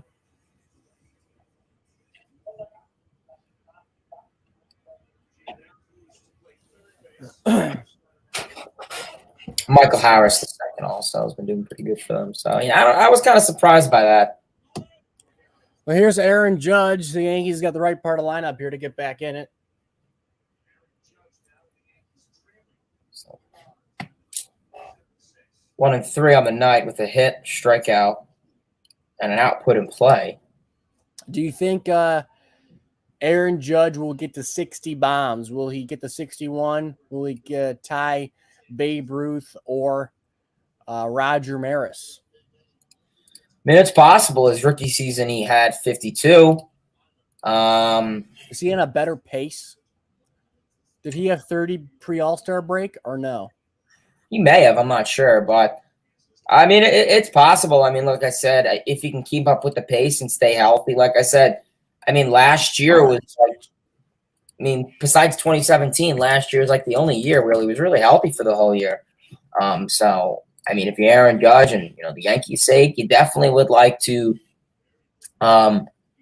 remain healthy. Obviously, having a phenomenal season, definitely MVP caliber season. It's been in a little bit of a slump lately, but that's all right. I mean, he'll hopefully get out of it. I mean, last year he had 39 home runs, and he's at 30 right now. So most likely he'll surpass that. Here's the thing: is like it's ironic he's having a great season. Gee, I wonder why. Is there a contract? Oh yeah, that's right. The contract is up. Well, Oh, they're gonna pay him. They'll pay him. but here's the thing: is that these guys they always have career years when the contract is up. Go back to freaking Victor Martinez. I mean, he hit 30-something home runs. His contract was up. Oh. He was barely relevant the past, when we signed him, got him from Cleveland. I mean, it was, or Boston, I think, actually. I think it was Boston. Well, I mean, he's having a pretty similar season to his rookie campaign. I mean, his rookie season, he had a 171 OPS plus. Right Even now, Cespedes, you know that. Remember Cespedes? well, look at this. So let's compare to his rookie 2017. 171 OPS plus. This year, 176 OPS plus. Rookie season, over 1,049 OPS, 980 OPS, 627 slugging, 617 slugging. OBP, 422, 363. Average, 284. That's kind of funny. So, I mean, obviously I think he had a much better rookie season. I mean, yeah, the homers are maybe a little bit on pace to favor him as a player. But yeah, actually, let's see. Like, what did he have around this time? Is there like an almanac? Like, how can I see like how many homers Judge had? I'll just go to a Yankees game in 2017 around this time and just maybe see if he had a homer.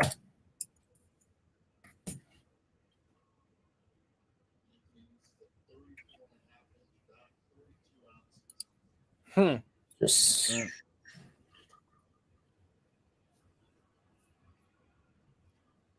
Anthony Rizzo, I think his contract is up as well, right? It may be. I mean, again, the Yankees,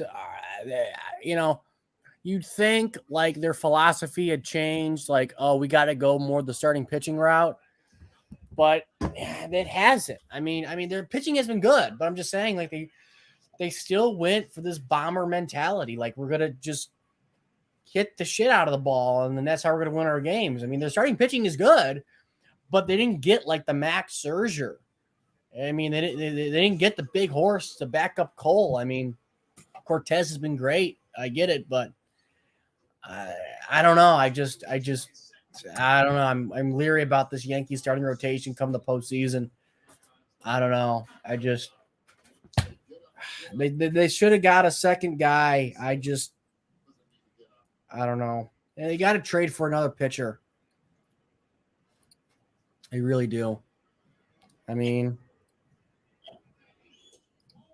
So what's today? July 10th? something about this Yankees starting pitching I just don't like. I mean, again, they're doing great. I understand. But still, I mean,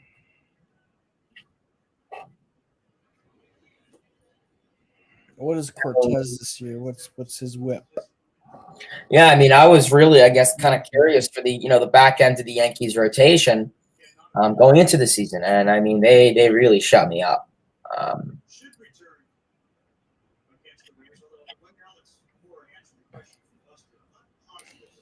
So how does it go? It goes Cole, Cortez, Montgomery, or Cole, Cortez, Severino, Montgomery, and Tyone. I couldn't tell you. I gotta see. I don't know how their rotation lines up. Yankees. And Yankees fans, let us know. Yeah, please let us know how the Yankees rotation lines up. I'm honestly don't know. I want to know how it like. So Cole, Severino, Montgomery, Tyone, and Cortez. It looks like. Probably. Yeah, probably. Yeah, Cole. You're telling me, didn't JP Sears make a couple starts for them this year? Yeah, more of a bullpen role. When games started. I feel like he made a start.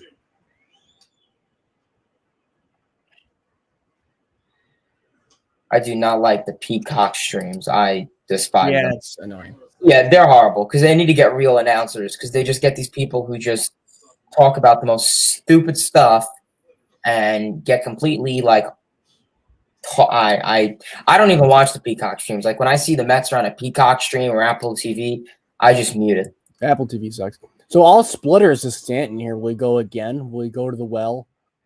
About a 6th time. Let's see here. The 2-2. Strike 3. He got him on the inside part of the plate. Stanton did not. It was a fast. It looked like, was it a splitter? And Boone isn't happy. That's 6, he says. That's 6. That was 6. That was 6. That ball was in and up.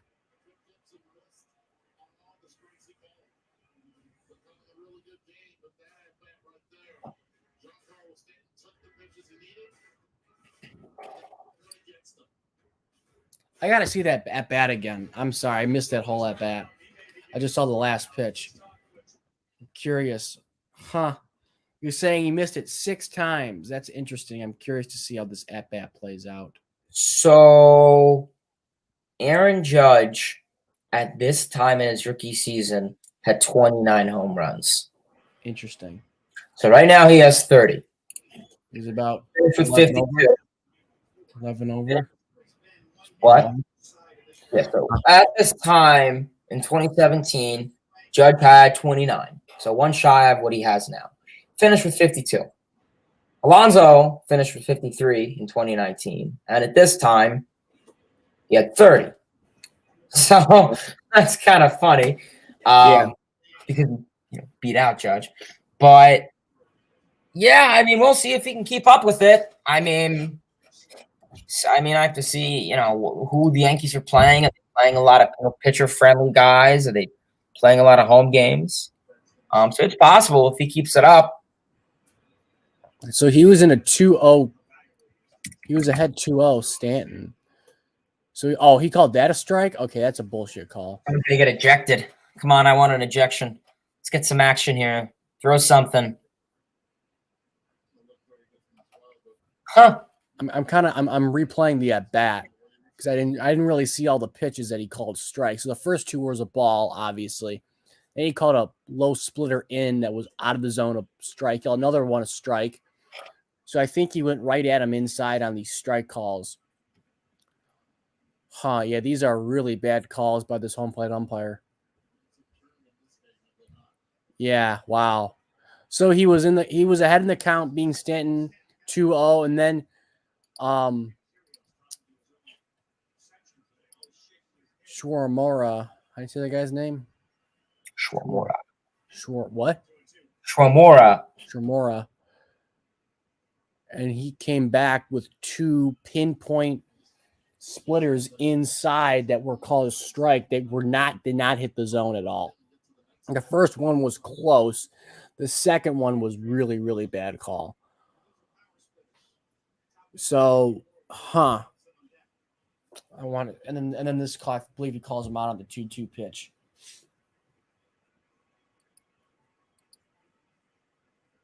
He went all splitters in this at bat too. Yeah, that was bad. That was high. Yeah, that was not a. I mean, it was. Get your money's worth. It wasn't in the zone. The height was fine, but it wasn't in the zone. That was 6. You said you missed 6. That's 6. You suck. F you. It was up. It was in. Yeah. Yeah. Yeah, that was not a good call. It was not a good call. Did anybody get ejected or no? don't think so. And that'll be, Rizzo will not be able to hold that. That'll be a runner on for JD Martinez. Can Obviously, Martinez go deep again? So- Oh, that should have been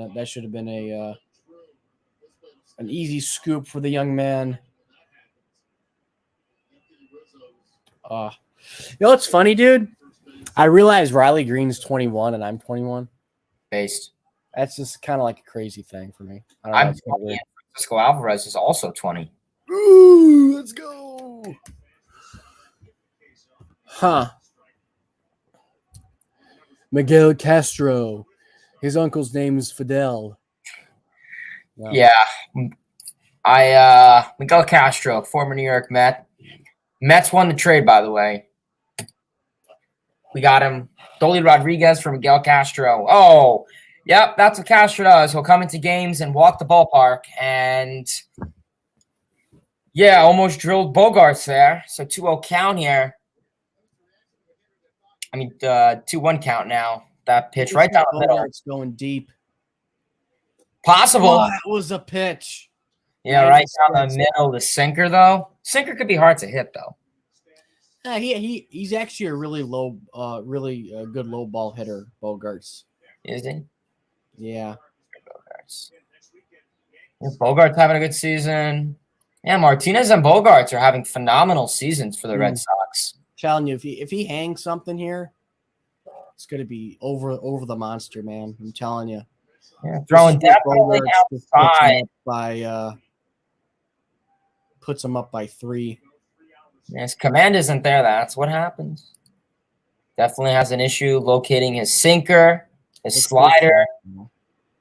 Throws the sinker sometimes. Oh, that was a pitch, dude. You got to go with it, man. Dude, that was a pitch he hits out to right center. Like, that's a pitch in the bullpen.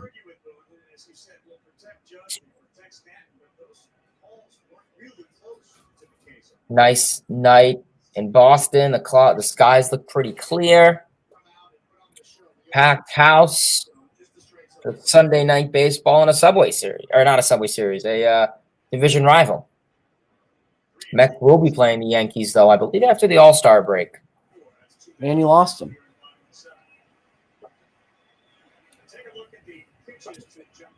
Verdugo gave me some fantasy points, dude. He gave me some last night. Give me some more, dude.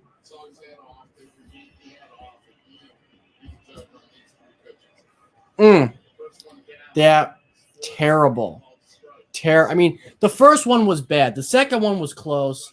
And the last one sucked. Yeah, that was really Trick Gibson. Yeah. He said an expletive. I mean, that third one, I think the second one was reasonable, but the first and third was pretty bad. Yeah, I agree.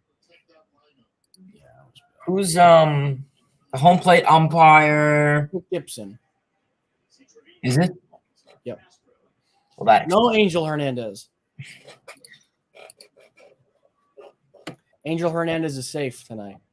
So obviously, Yankees relievers struggling with their command. I mean, Castro already has a 2-0 count, behind in the count against Verdugo. Trying to mix up his pitches, throwing the changeup. We didn't see him do that as a New York man. He's throwing way outside, making Trevino definitely work behind the plate a little bit. He's not throwing it in the dirt, just side by side. He's having a hard time locating the plate or just at least trying to get these Red Sox swingers to hit, but they're not going to cooperate with him. So he falls behind in the count. Verdugo rips that one foul. 2-1 count.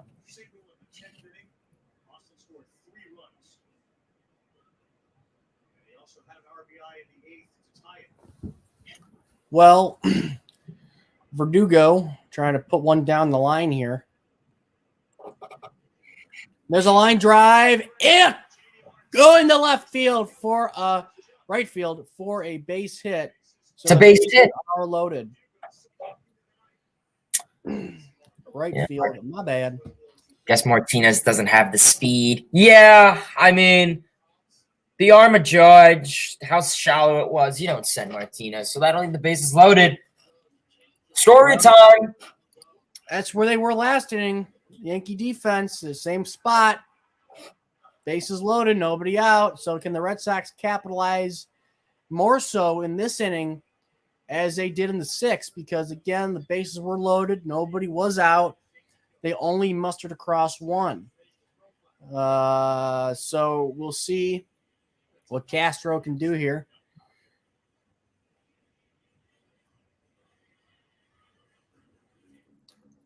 Yeah, so it's an interesting ball game. I'm glad I went on for this one. This has been a good ball game thus far.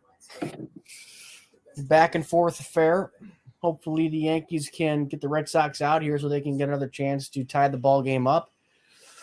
Limit the damage, and here comes the man of the hour, the big man, the man they signed this offseason, the shortstop, Trevor Story. He has a .309 batting average, 4 salamis in his career, and he has about 43 steaks. So he likes to eat with the bases loaded, that's for sure. See, you let it all eat here.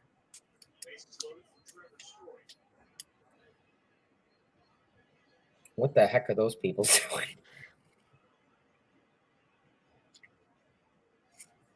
So Castro in a bit of a jam. An error gets to the best of him. And then a walk. There's a foul back out of play over to the right side down the pesky pull. 0-1 on Story.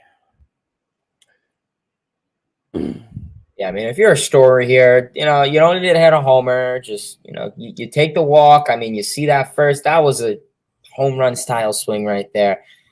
Don't be aggressive. Yeah. Get the bat on the ball, get it in the air, hit it off the wall, do something. There's a swing and a drive to center field. It's back. Is it to the right? It's off the wall. To the left of the yellow line. It is not a home run. It will be a 2-run single for Trevor Story. A double. It's a double. My bad. Double. You sure that didn't hit they may challenge that. That didn't hit the No, it part hit of to the the left of it. Did it? Okay. Yeah. So to bases clearing double. 3-run double. My bad. They all scored. All right. My apologies. I couldn't tell who was at second base. Bases clearing double. That's in play. That's not a grand slam. That's a 3-run double. And everybody's off to the races. JD comes in, Bogart comes in, and Verdugo come in all behind a 1, a 2, and a 3 for the Red Sox.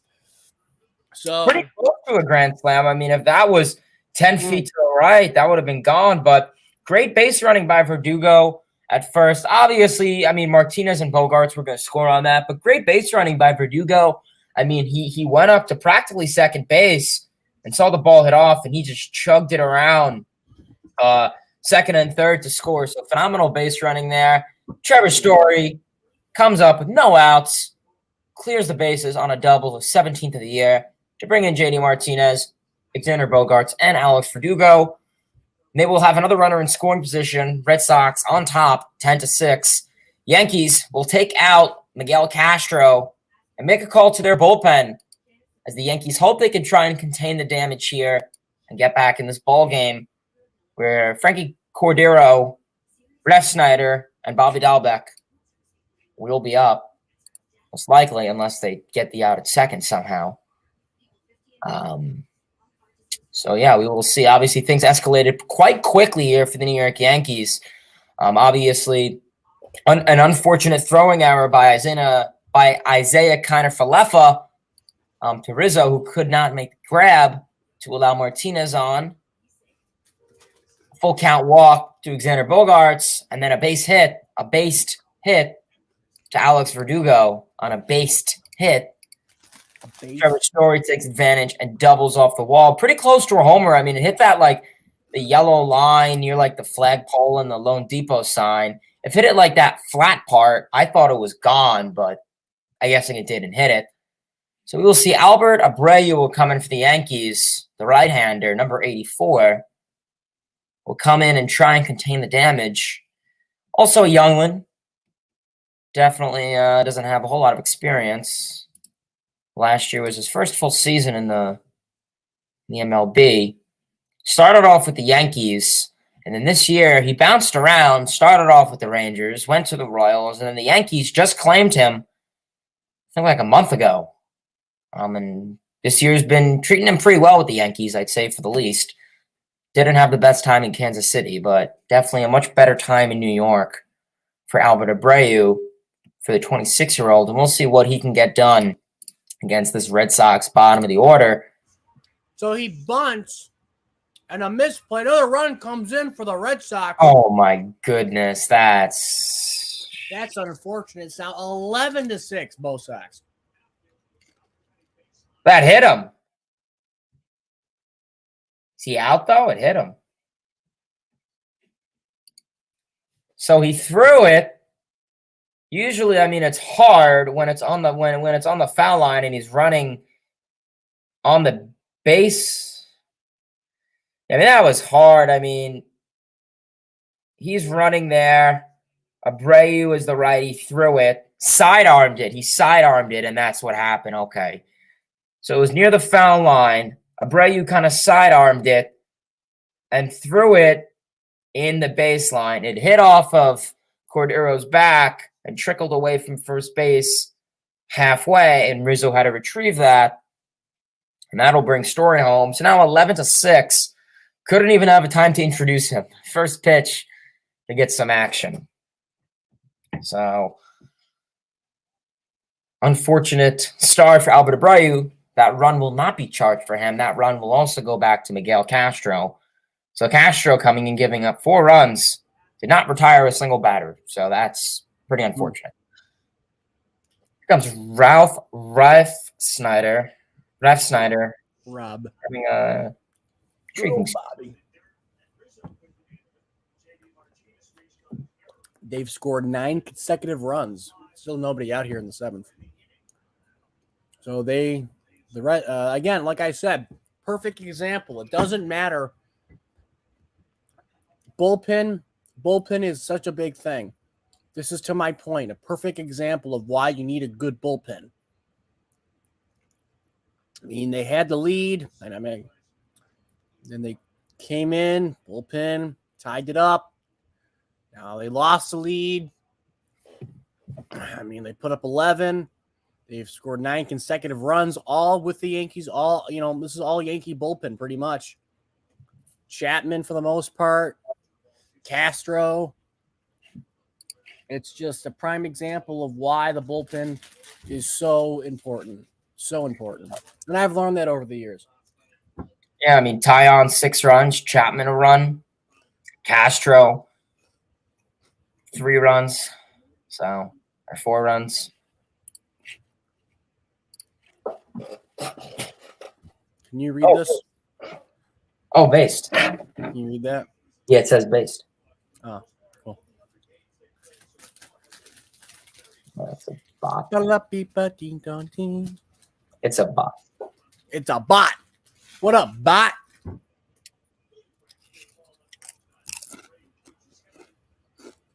A 1-2 count here for Ref Snyder.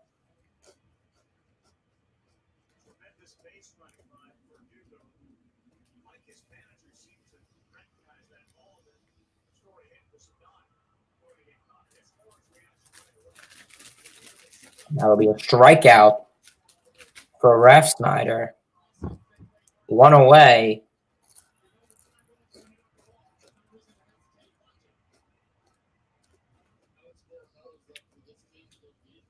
And there is a line drive over to third base. Donaldson to LeMahieu to Rizzo. No. So 1 out at second base. They were unable to turn the double play on Dolbeck.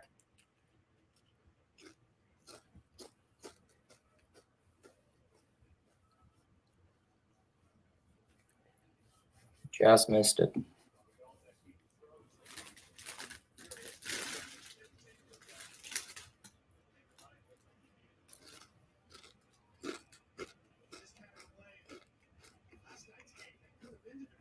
Okay.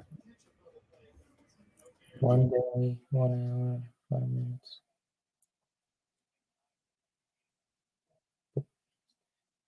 1 day.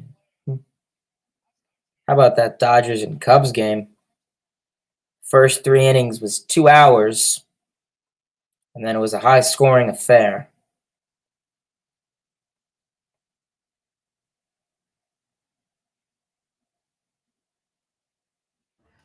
Two hours. Yeah, that's pretty long, huh? Huh. 11-9. Dodgers. I was waiting for like a 20 to something.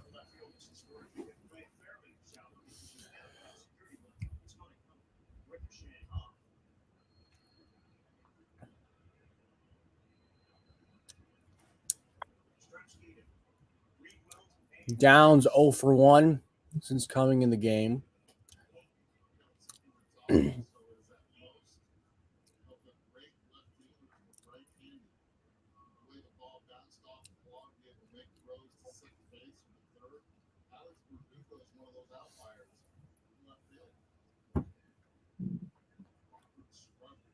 MGM. 1-2 pitch to Downs. There's a swing miss. He got him on the slider. How about that? 92 miles an hour down and away. Gets Downs in the Red Sox. Finally, it is currently 11-6 after 7.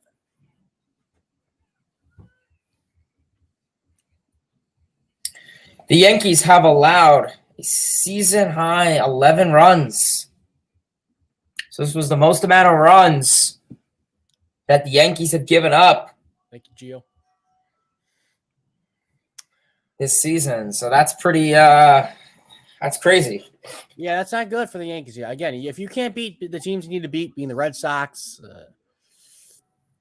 the team like the Astros, you need to beat those teams. You can beat up on the Rays, you can beat up on the Blue Jays, you can beat up on the Tigers, the Guardians, the Royals. It doesn't matter. I mean, you need to win against elite teams. And again, that's what the Mets need to do. The Mets and the Yankees. The Mets and the Yankees are built very, very similarly. Very similar because they can beat up against the teams they need to beat. The Mets can beat up against the Reds. The Mets can beat up against the Cubs. The Mets can beat up against the Cardinals, against the Brewers. The Yankees can beat up against the Rays and the Tigers and the Guardians and the Twins and they can do that. But if they can't beat up against the teams they need to, or against elite teams rather, if they can't do that, then they're not going to get anywhere. I mean, you need to beat up against the Red Sox. You need to beat the Astros. If you're the Mets, you need to beat the Dodgers. You need to beat the Braves. I mean, you need to beat the Giants. So it's just that predicament that you're in. Got to find a way to beat the teams you need to beat. And again, those are the teams you're going to play in October. So better get used to it. They need to find a way to beat up against the Red Sox here.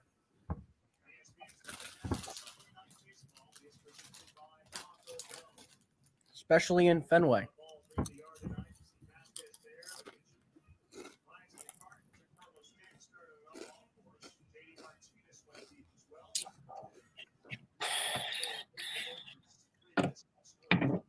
Here comes Donaldson, Carpenter, and Hicks for the Yankees. Carpenter, I mean, talk about this dude. Yankees picked him up. Weren't expecting a whole lot. I mean, he was pretty quiet his final couple of bats with the Cardinals. And this dude is just raking.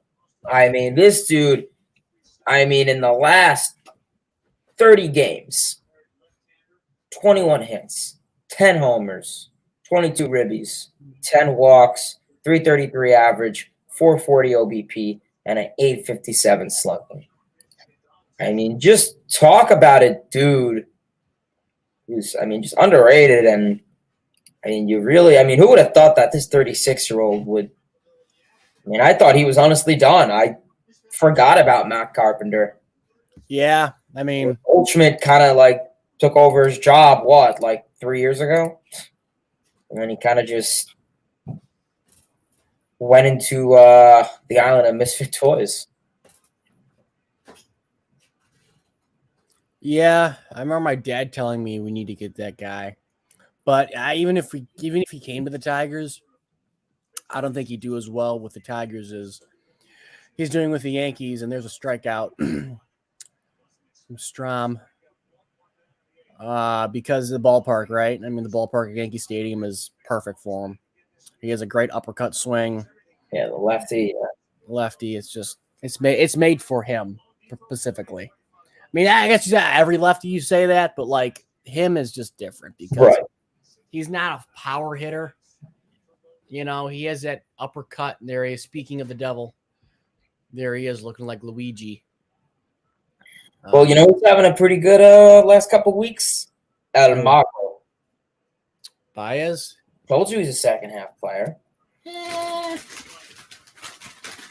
Hopefully we're a second half team. Yeah, you guys are a second half team. I agree.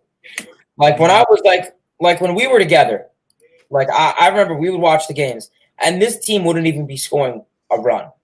They would score like 1-2 runs a game.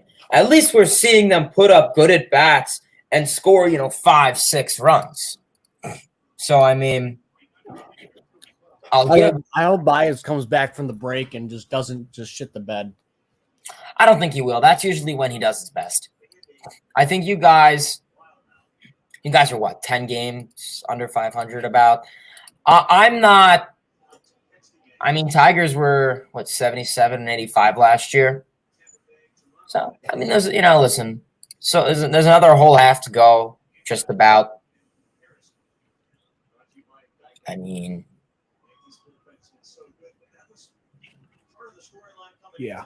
But I don't think the Tigers are last in batting average, are they? I don't know. How about qualifying starts? There's a line drive to center field off the bat of Carpenter. There's a base hit for the Yankees. Oh, I know the best argument. The Mets are better than the Padres because they have more All-Stars. Or no. You know what I should have said to that Padres fan? Well, how many Padres pitchers have more than 10 wins? or does Taylor Rogers, whatever his name is, Taylor, whatever their closer's name is, does he lead the league in strikeout percentage for relievers? Yeah. Yeah. I wish I got that bandwagon Padres. How many World Series have the Padres won? Oh, wait, that's right. I should ask them that. Here, I got you.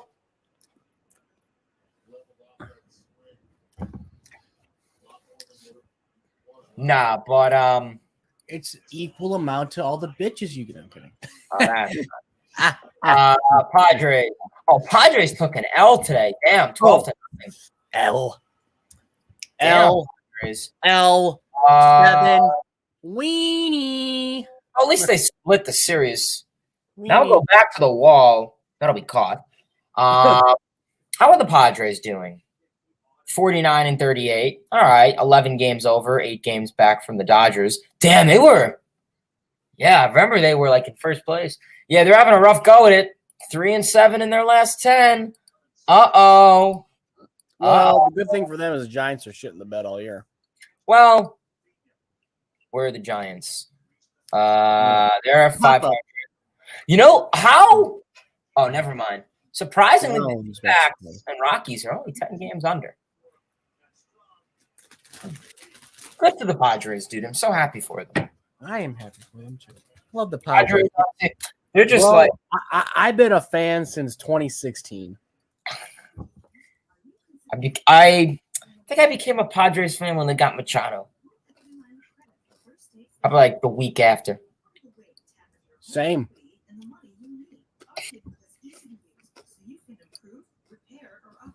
I've been a fan since '84. Speaking of the Padres, what are we thinking of their City Connect? Well, I don't even think their bandwagon fans would buy that. I mean, I don't know. Nike is doing a horrible job with the jerseys. Nike does the All-Star jerseys. I don't even want to see them. Nike has just completely destroyed the City Connect jerseys. The only they've produced what, like The White 12? Sox one is good. The Red Sox one sucks. Like Nike has produced what, like 12 of them? Okay, maybe okay, Marlins, White Sox, maybe like maybe like about half of them have been okay. A couple of them have been good. I don't like the Marlins. But I just don't. I don't know. Nike just needs to. Giants suck. Marlins ones I don't like. Padres Giants are like meh. Gatorade. Like it looks like the Gatorade logo. The Diamondbacks one is not good. The Cubs one is all right. I like the hat. I'm probably gonna buy the hat. The Cubs one. I like the hat. Yeah, it's pretty cool. I kinda don't know. like I just White Sox jersey. Nike is just screwing up baseball. Like this is what I don't get with baseball. They want to expand the game, and they think by having these Nike doing the City Connect and Peacock and Apple TV streams, by that they think they're expanding the game. They're not, because in reality, everyone that I've spoken to hates the Apple TV broadcasters, hates the Peacock broadcasters. I mean, Here's my thing. I go on Is that Twitter.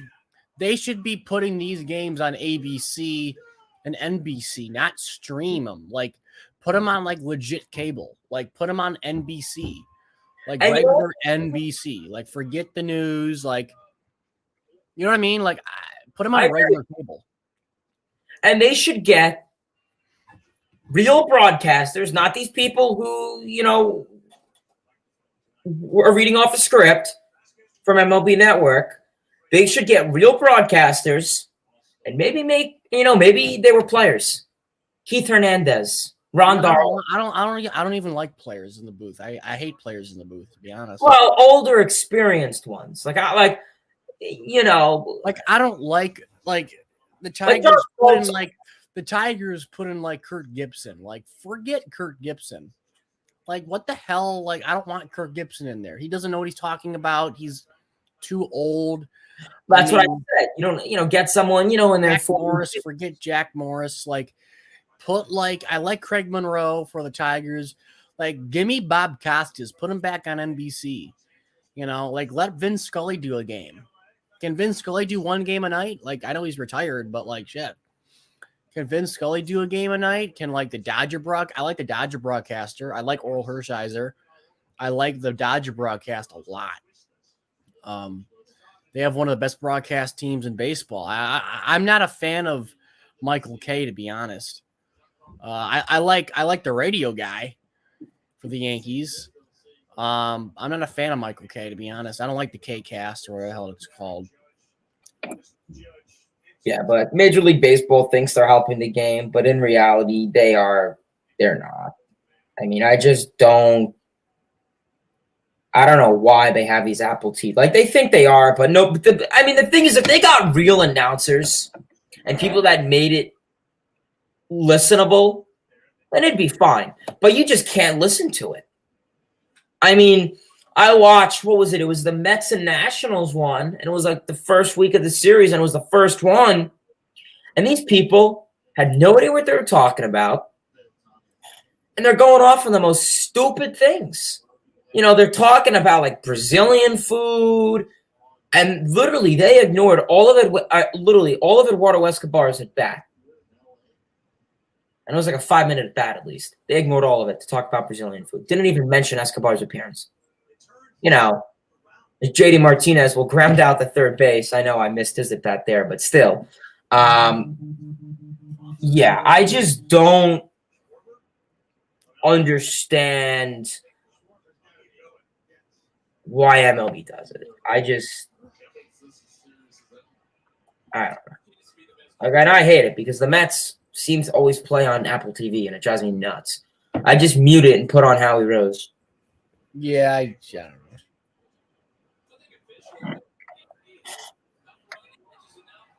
Jeez.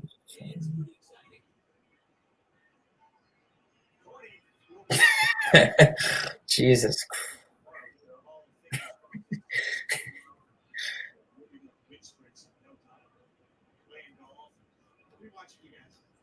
thought I would explain why I wear all this sun care. I wear this sun care for a variety of reasons. So the first is that I'm allergic to a lot of sunscreen.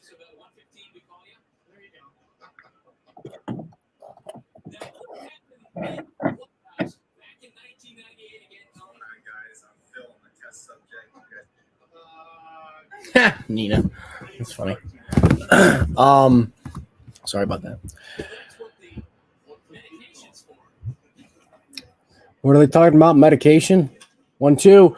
Bouncing ball back up the middle as he pierces an 100-mile-an-hour fastball on the ground for a base hit. So Bogarts is on once again. And the Red Sox still are beating up against the Yankees bullpen.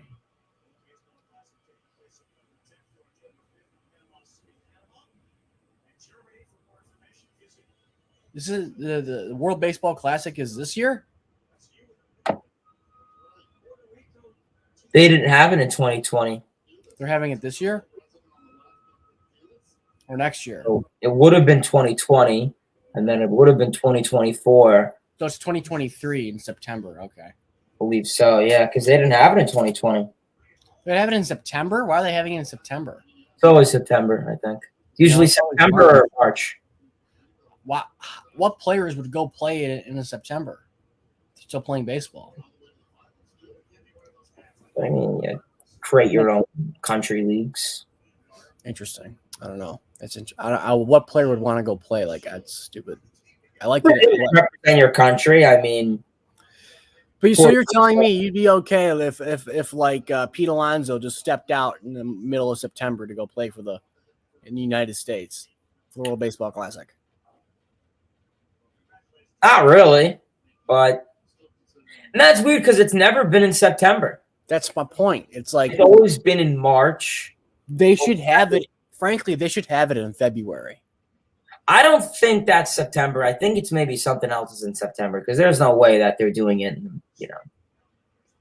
They should have it in beginning of February and do it all in like the South. Do it in like Florida, do it in like Arizona, do it in California, do it in Puerto Rico, do it in these countries, do it in Australia. Like, do it where it's warm. You know what I mean? Right. Oh, shit. Hold on. Yeah.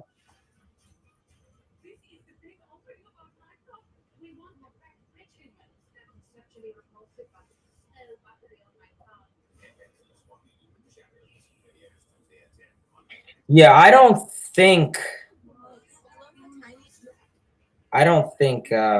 it's in September. I think that may be something else. Yeah. Well, Yankees get the last licks here.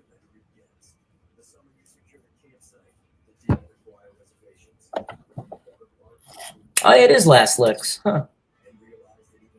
Yeah, I mean, we started it really late, so. Yeah, I mean, Red Sox taking advantage. I mean, they scored 2 runs in the first 3 innings, 2-2 and 2, and the Red Sox were able to, like I said, take advantage of this Yankees bullpen in the latter half of the game. And I mean, a lot of offense tonight. 10 hits for the Yankees, 11 for the Red Sox so far. I mean, for the most part, everyone on the Yankees pretty much got a hit besides Hicks and Donaldson.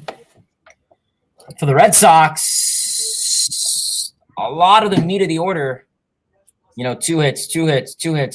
So the bats were really working tonight for both teams. Yeah.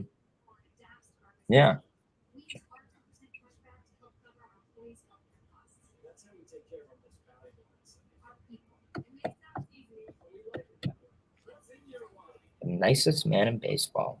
The nicest man in baseball is not Brent Suter. It is Brandon Nimmo. Sorry, Martin. Edwin Diaz. Check. Posted a checkout MLB Chatterbox's most recent video. Thank you. My pleasure.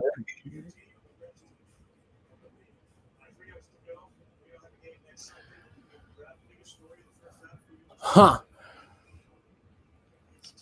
So, Can't charge this phone.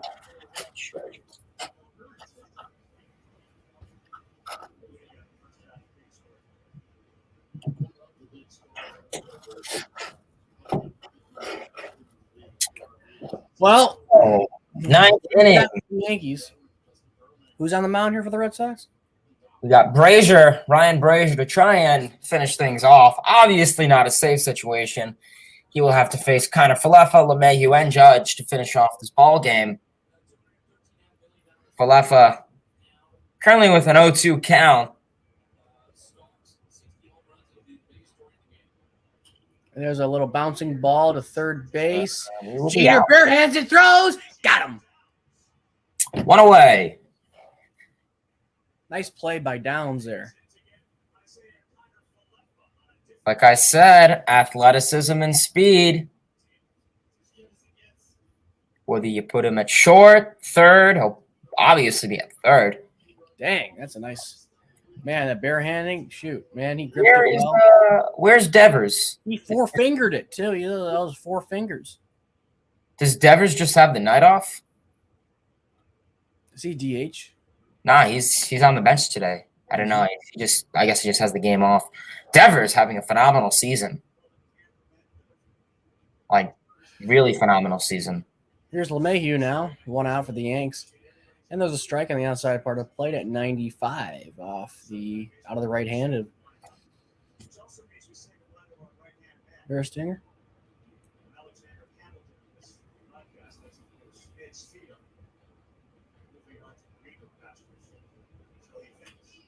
Here's a bouncing ball to second base. Oh, Story could not make the play. Boo! No, I'm kidding. So one second baseman grounds the ball past another, and LeMahieu reaches. It was kind of a, yeah, that really was. Man, didn't get the glove down. Simple Simon. Simple Simon. That was a little soft ground ball to second base. Just didn't get the glove down. Now here's Aaron Judge, the man out, and nobody, and 1 out.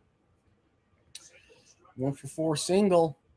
See if he can do damage here off the wall, maybe, or over the wall.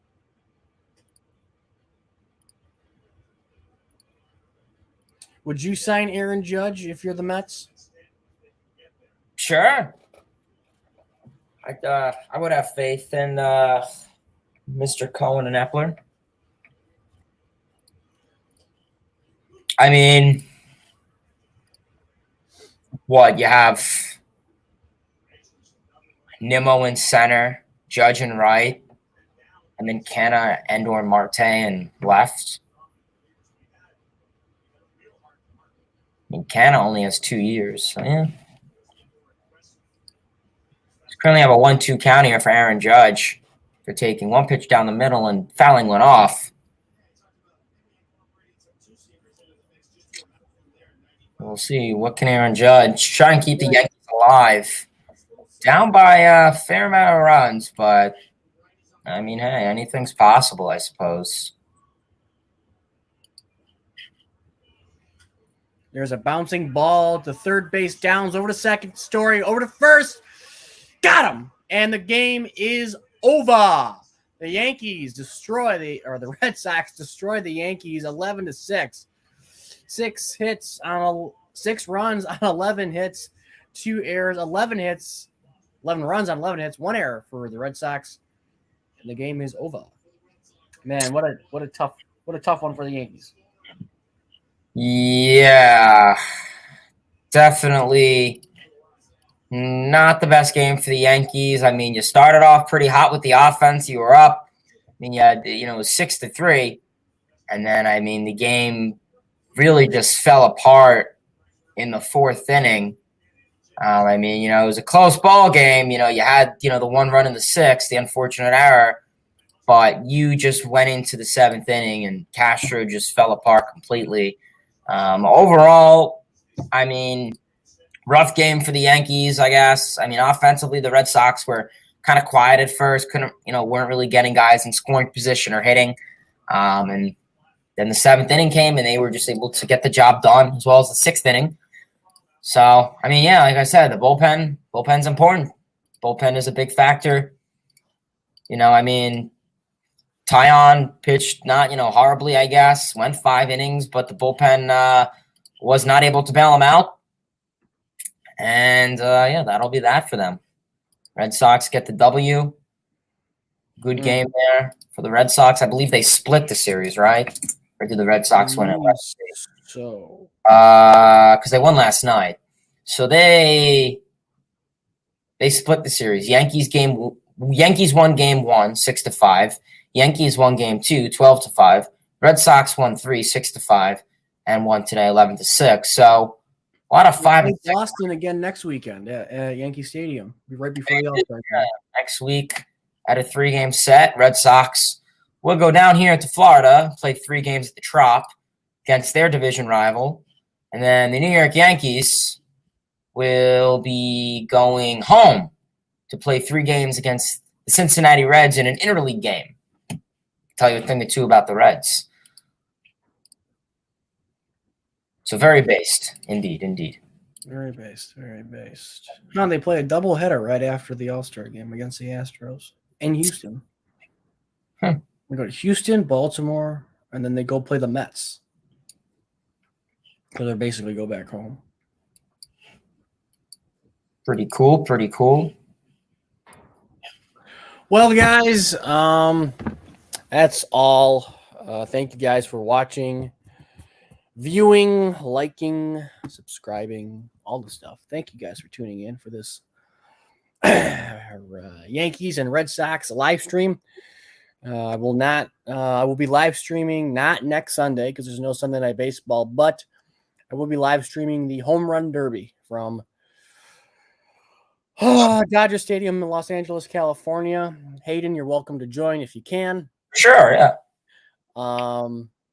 So that will be the next stream, and videos will be coming out periodically throughout the week here on MLB Chatterbox. A busy month of July ahead here on the channel, talking about news. The deadline is coming up end of July, beginning of August, so we have all that to look forward to. And with that, thank you guys. And as always, I am Christian. That is Hayden. We'll catch you guys later.